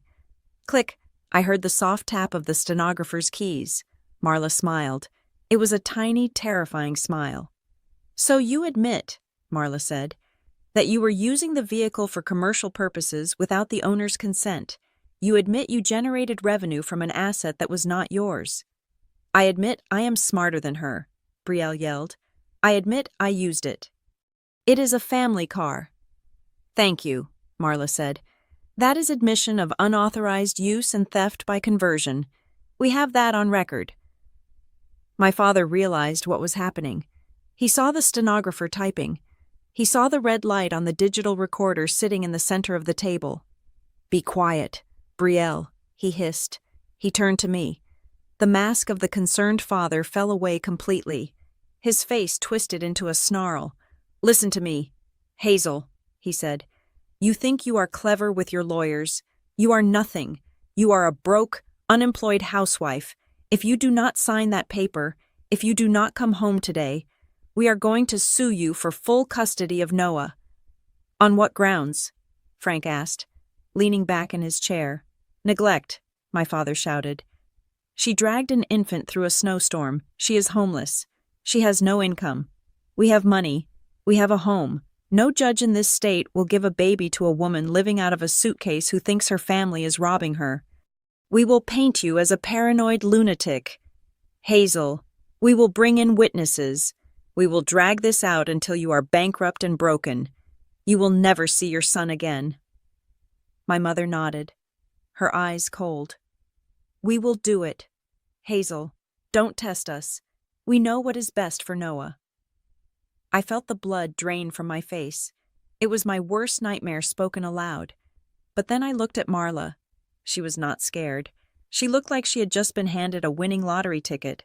Marla stood up. She picked up the document they had tried to make me sign, the one admitting I was unstable. She held it up. "Let the record show," Marla said, her voice clear and loud for the microphone, "that Robert and Angela Monroe have just threatened to file a frivolous custody lawsuit based on knowingly false claims of neglect, solely for the purpose of coercing my client into signing a fraudulent financial document." My father blinked. "What? That is extortion, Robert," Frank said. "In the state of Pennsylvania, threatening to report someone to authorities or to file a lawsuit to obtain property or financial gain is a felony. It is called theft by extortion." We are negotiating," my father stammered. "No," Marla said. "Negotiating is discussing numbers. What you just did, that was blackmail. You just told a mother that if she does not give you her property and forgive your debt, you will use the court system to take her child." Marla turned to the stenographer. "Janice, did you get that verbatim?" "Every word, Ms. Keene," Janice said. "And the audio, clear as a bell." My mother looked around the room. She looked at the stenographer. She looked at the recorder. She realized, finally, that this was not a dining room. It was a courtroom, and she had just confessed. "You set us up," my mother whispered. "I invited you to talk," Frank said. "You chose to threaten." Marla opened her briefcase. She pulled out a stack of papers. These were the papers she had prepared that morning. "Since you are already here," Marla said, sliding the heavy stack across the table, "consider yourselves served." "What is this?" my father asked, staring at the thick bundle. "That is the civil lawsuit," Marla said, "and buried in there is the temporary restraining order signed by Judge Holloway an hour ago. You are now legally required to stay 500 feet away from Hazel, Noah, and this property, which means, technically, you are currently violating a court order." Marla checked her watch. "I will give you 3 minutes to leave before I call the sheriff to enforce the order." My father stood up so fast his chair tipped over. He looked at the papers. He looked at me. His face was purple with rage. But beneath the rage was terror. He knew. He knew he had walked into a bear trap. "You are making a mistake. Hazel," he spat. "You are going to need us one day, and we won't be there." "That is the plan," I said. I looked him in the eye. "I don't need you," I said. "I need my money. I need my car, and I need you to leave." "Let's go," my mother said, grabbing Brielle's arm. Brielle was staring at me, her mouth open, her sunglasses askew. "But my income," Brielle muttered. "The rental." "Move," my father shouted. They scrambled out of the room. The heavy doors slammed shut behind them, leaving a ringing silence in their wake. I let out a breath that felt like it had been stuck in my chest for 20 years. My hands were still shaking, but not from fear, from the adrenaline of the kill. Frank picked up his teacup. He took a sip. "Well," he said, "that went better than expected." Marla turned to the stenographer. "Janice, I want that transcript expedited. I want a certified copy on my desk by tomorrow morning." "You got it," Janice said. "Why was that better?" I asked. "They threatened to take Noah." "They threatened him," Marla said. "But in doing so, they gave us the ultimate shield. A judge will never grant them custody now. We have them on tape admitting that the custody suit would be a weapon, not a necessity. They admitted they were using Noah as leverage." "And Brielle admitted the fraud," Jonah said, stepping out from the side room where he had been listening. "She admitted the car was an asset she was monetizing. That destroys her claim that she was just holding the keys for you." "They walked in here thinking they were wolves," Frank said, a small, satisfied smile playing on his lips. "They didn't realize they were walking into a taxidermy shop." I looked at the empty chairs where my parents had sat. I looked at the paper they wanted me to sign, the one that would have labeled me broken. I reached out, picked up the paper, and tore it in half. "They really thought I would sign it," I said softly. "They really thought I was that weak." "They were looking for the girl they raised," Frank said. "They did not expect to meet the woman you have become." I stood up. I felt taller. I felt solid. "Marla," I said, "add the extortion count to the lawsuit." "Already typing it," she said. "And make sure the police get a copy of the transcript," I added. "I want Detective Vance to hear my father threaten to kidnap my son." "Consider it done," Marla said. I walked to the window and watched their cars speed away down the long driveway. They were driving fast, reckless, running from the ruin they had brought upon themselves. They had left in a fury, screaming and threatening, but they had left behind something much more valuable than their pride. They had left me the truth, recorded and notarized, and with that truth, I was going to bury them. The courtroom was quiet, but it was the kind of quiet that exists right before a structural collapse. The air conditioning hummed with a low mechanical drone that did nothing to cool the heat rising from the defense table.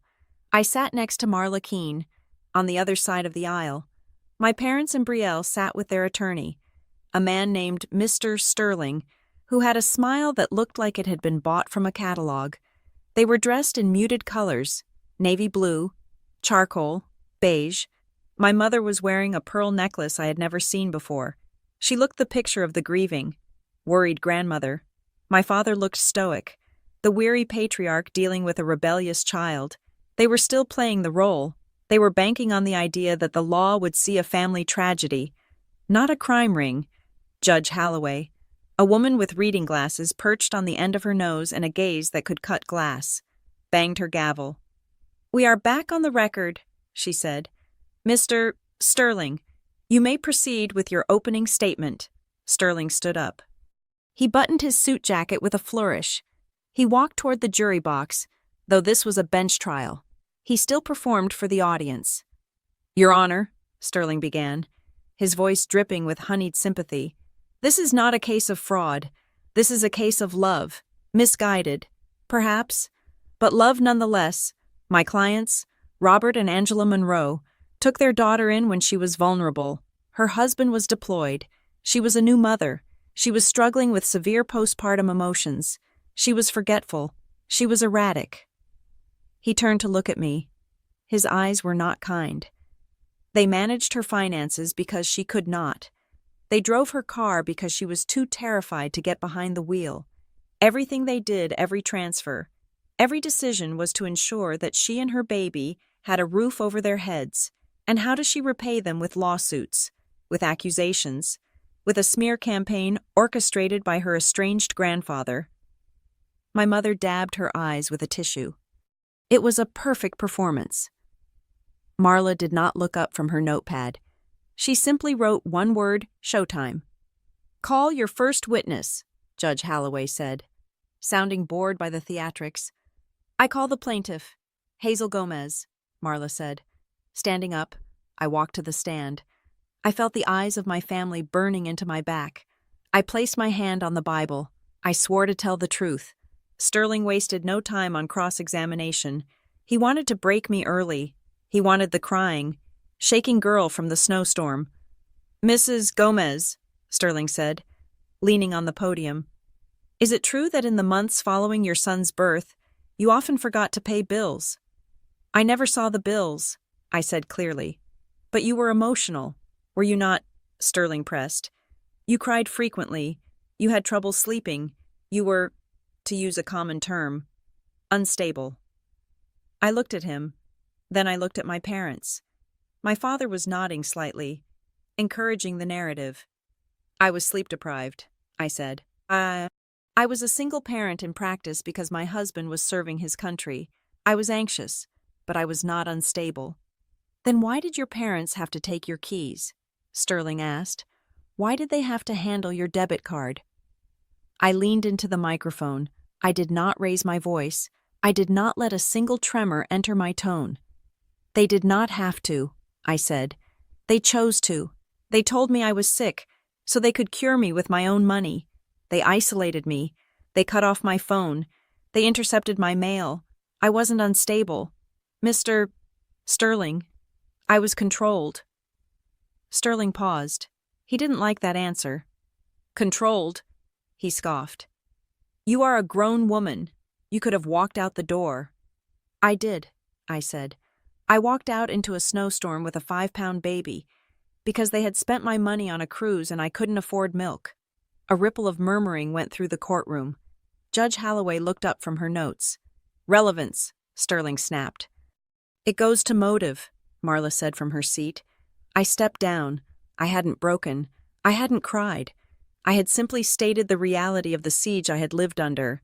Next, Marla called Jonah Pierce. Jonah did not perform. He did not use adjectives. He used a projector. "This," Jonah said, pointing to a complex flowchart on the screen, "is the trajectory of the assets belonging to Hazel Gomez and Noah Monroe." The chart looked like a map of a city's sewer system. "The blue lines represent deposits Caleb's military pay, the housing allowance, the trust fund distributions," Jonah explained, his voice dry and academic. "The red lines represent withdrawals." He tapped a key. The red lines lit up. 90% of the capital entering the household accounts was diverted within 24 hours, Jonah stated. "We have traced these funds directly to accounts held solely by Robert Monroe, Angela Monroe, and Brielle Monroe." "Mr. Pierce?" Marla asked. The defense claims these funds were used for household expenses, groceries, utilities, to support Hazel and the baby. That is mathematically impossible, Jonah said. The household expenses for a family of that size in that zip code average $4,000 a month. The withdrawals totaled over $20,000 a month. Where did the excess go? Marla asked. Luxury retail, Jonah said. Travel and debt service. He pulled up a new slide. It showed a list of credit card payments.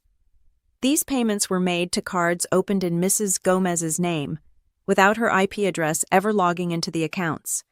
The purchases on these cards include a $7,000 kitchen renovation, a $3,000 handbag, and a 10-day Mediterranean cruise. The courtroom was silent. My parents were not looking at the jury anymore. They were looking at the screen, their faces pale. They were seeing their lifestyle dissected by a forensic scalpel. Thank you, Mr. Pierce, Marla said. Defense, the judge asked. Sterling waved a hand. No questions. He knew better than to argue with math.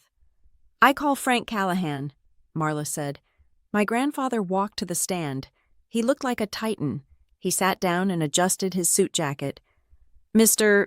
Callahan, Marla said, let us talk about the white SUV. Who owns it? My granddaughter, Hazel, Frank said. And yet, Marla said, holding up a piece of paper, the Department of Motor Vehicles has a record of a title transfer to Brielle Monroe, dated October 14th. That document is a nullity, Frank said. Why is that? Frank pulled a document from his inside pocket. He put on his reading glasses.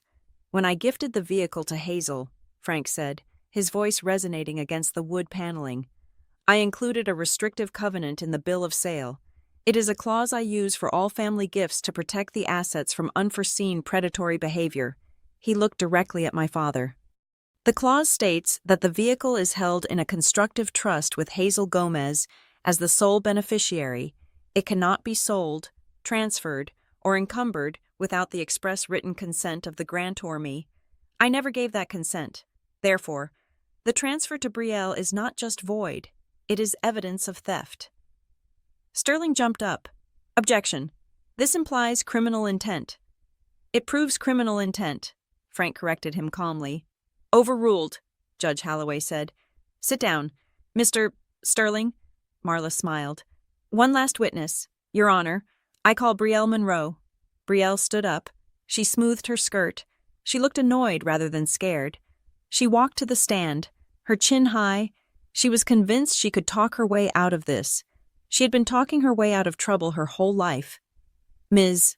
Monroe, Marla said, standing in the middle of the room. You have heard the testimony. You claim you were just keeping the car running for your sister. Is that correct? Yes, Brielle said, flipping her hair. Hazel was too depressed to drive. Cars break down if they sit. I was doing her a favor. A favor, Marla repeated. And did you charge her for this favor? No, Brielle scoffed. I am her sister. Then can you explain, Marla said, picking up a thick stack of paper, why you listed the vehicle on a peer-to-peer rental platform under your own name? Brielle froze. Her eyes darted to the papers. I was just testing the market, she stammered. You tested it quite well, Marla said. You rented the car out for 22 weekends. You generated $7,400 in revenue. Where is that money? Brielle? I saved it, Brielle lied quickly. I was saving it for Noah, for a rainy day. Marla turned to Jonah, who was still sitting at the expert table with his laptop open. Mr. Pierce, Marla said, can you pull up transaction number 402 from Brielle Monroe's personal checking account? Jonah tapped a key. The image appeared on the main screen. It was a transaction dated the same day as a $500 payout from the rental app. That is a purchase at Lux Nails Spa, Marla read. $180, and immediately following that, a purchase at the Golden Thread Boutique for $300. Marla looked at Brielle. Is that a rainy day fund for Noah? Marla asked. Or is that a manicure and a new jacket? I deserve to treat myself, Brielle snapped, losing her cool. I was the one dealing with Hazel's drama. I was the one keeping the family together while she moped around. So you admit you spent the money generated from Hazel's car on yourself? It wasn't her car, Brielle shouted. She didn't appreciate it. She didn't even use it. Why should she have it if she doesn't use it? The courtroom gasped. It was the logic of a thief, spoken aloud. Judge Holloway leaned forward. She took off her glasses. She looked at Brielle. Then she looked at my parents. Ms. Monroe, the judge said. Her voice was quiet, but it carried more weight than any shout. You are telling this court that you felt entitled to profit from your sister's property because you judged her to be ungrateful. I didn't say that, Brielle backpedaled. You just did, the judge said. Then, the judge turned her gaze to my father and mother. Mr. and Mrs. Monroe, Judge Holloway said. I have a question that has been bothering me since Mr. Pierce put up that chart. My father stood up, looking nervous. Yes, Your Honor. According to the testimony, the judge said, on the night of February 12th, your daughter walked 2 miles in sub-zero temperatures to buy formula because she had run out of money. Is that correct? She didn't ask us for money, my father said weakly. If she had asked, she had no access to her own funds, the judge interrupted. You had her cards, you had her allowance, you had the trust fund. The judge picked up a piece of paper from her bench. It was the transaction log Jonah had submitted. On February 12th, the judge said, reading from the paper, the same day your daughter was walking in the snow with a newborn, there is a charge on the American Express card ending in 409, the card in Hazel's name. The judge looked over the rim of her glasses. The charge is for $250, at a steakhouse, a dinner for 3. The silence in the room was absolute. My mother covered her mouth with her hand. So, the judge said, her voice turning to steel, when Hazel needed milk, you were eating steak, paid for with her credit. Is that what you call helping? My father opened his mouth, but no sound came out. He looked at Mr. Sterling, but the lawyer was staring at his shoes. There was no defense for that. It was visceral, it was cruel, and it was undeniable. I have heard enough, Judge Holloway said. I am ready to issue my ruling on the civil matters and the protective order. She began to shuffle the papers on her desk to find the order form, but as she moved the stack, her hand stopped on a thin blue folder that had been submitted into evidence but not discussed in detail. It was the file containing my husband's military records and the spousal support authorization. The judge opened the folder. She flipped past the first page. Then she stopped. She frowned. She brought the page closer to her face. She flipped it over to look at the back. Then she looked up. Her expression had changed. The disgust was gone, replaced by something far more serious. Shock. She looked directly at my father. Mr. Monroe, the judge said, did you assist your son-in-law, Caleb Monroe, with his pre-deployment paperwork? My father blinked, confused by the pivot. I may have mailed some forms for him. He was in a rush. You mailed them, the judge repeated. Yes, my father said. And did you witness his signature? I believe so, my father said, regaining some confidence. Like I said, we were helping. Judge Holloway slowly closed the blue folder. She placed both hands on top of it. This changes everything, she said. She looked at the bailiff standing by the door. Bailiff, lock the courtroom doors. No one leaves. A murmur of panic went through the room. Mr. Sterling stood up. Your Honor, what is the meaning of this? I have just reviewed the beneficiary designation form for Sergeant Monroe's military life insurance and his housing allowance authorization, Judge Holloway said. I noticed a notary stamp on the back page. She looked at my father with eyes that promised destruction. The notary stamp belongs to you. Mr. Monroe, you are a licensed notary, correct? Yes, my father whispered. And you notarized your own son-in-law's signature on a document that diverted federal funds to a bank account you control. He signed it, my father cried. I just stamped it. The date on the stamp, the judge said, her voice ringing out like a bell, is November 5th. She paused for effect. Sergeant Monroe deployed on October 30th. He was already in the Middle East when this document was allegedly signed and notarized in Pennsylvania. I gasped. I looked at Marla. Her eyes were wide. That is not just fraud, Judge Holloway said, her voice dropping to a terrifying whisper. That is forgery of a federal military document by a licensed official, and since you mailed it across state lines to the payment center. She looked at the court reporter.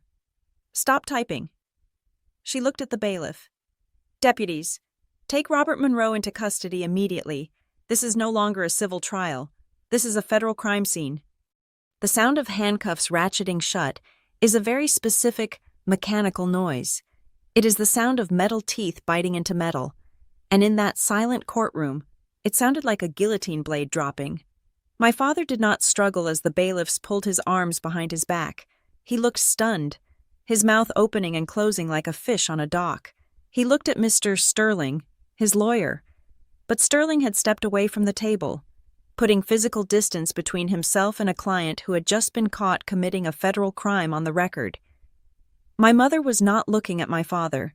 She was looking at the judge, her eyes wide with a terror that had nothing to do with her husband's freedom and everything to do with her own survival. Robert Monroe is remanded to custody pending a federal arraignment, Judge Holloway said, her voice cutting through the shock in the room. The court will forward the transcript and the evidence to the United States Attorney's Office. But we still have the civil matter to conclude. She turned her gaze back to the defense table, where my mother and Brielle sat alone, looking small and exposed.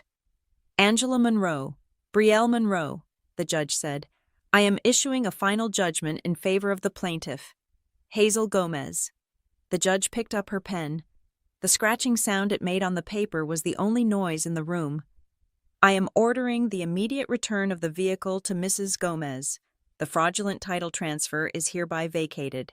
I am also ordering full restitution of the $142,680 misappropriated from the plaintiff's accounts. To this, I am adding statutory interest and punitive damages for financial fraud and coercive control, bringing the total judgment to $250,000, my mother gasped. We do not have that kind of cash liquid. We spent it on the house. Then you will sell the house, Judge Holloway said coldly. You have 30 days to satisfy the judgment before the sheriff begins seizing assets. The judge turned to me. Her face softened. Just a fraction. Mrs. Gomez, I am granting your request for a permanent protective order. Neither your parents nor your sister may come within 500 feet of you, your son, or your residence. Any violation of this order will result in immediate arrest. Do you understand? Yes, Your Honor, I said. And finally, the judge said, looking at Brielle, the court is forwarding the evidence regarding the car rental scheme to the State Tax Board and the Insurance Commissioner. You were operating an unlicensed commercial rental business using a vehicle you did not own. I suspect they will have their own questions for you. Brielle put her head in her hands. The influencer who wanted to be famous was finally getting attention, but it was not the kind she wanted. Court is adjourned, Judge Holloway said. She banged the gavel. I walked out of the courtroom with Marla and Frank. I did not look back at my mother, who was crying into her hands. I did not look back at my father being led out the side door by the marshals. I walked out into the sunlight. The air was cold, but it felt clean. It felt like my own air. The aftermath came swiftly, like a landslide, because the fraud involved military documents. The investigation into my father went deep. They found more than just the forged insurance form. They found that he had been claiming me as a dependent on his own tax returns for years without my knowledge. He was facing significant prison time. My mother tried to play the victim in the community, but the police report and the court transcript leaked. In our suburban town, reputation was currency, and hers was bankrupt. The neighbors who used to come over for wine nights stopped inviting her. The charity board she sat on asked for her resignation. To pay the judgment, they had to list the estate. The house with the heated floors and the 6 bedrooms, the house where they had built my prison, went on the market. It sold quickly, but the proceeds went straight to the court to pay me back. My mother had to move into a small 2-bedroom apartment on the other side of town. Brielle fared no better. The luxe life she curated online crumbled. When the rental app banned her for fraud and the state tax board audited her for the unreported income, she had to sell her designer handbags to pay the fines. She had to get a job as a receptionist at a dental office, where she couldn't check her phone every 5 minutes. I heard from a mutual friend that she told people I had ruined her. I didn't ruin her. I just turned on the lights. A week after the trial, I was sitting in Frank's study.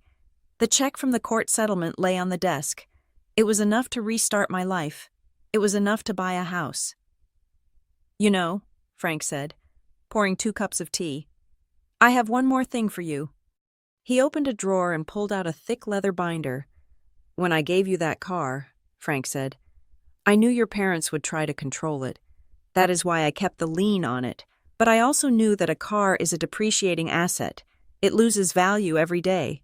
He slid the binder toward me. "The real gift was never the car. Hazel, the car was a test. I wanted to see if you would fight for what was yours. And you did." I opened the binder.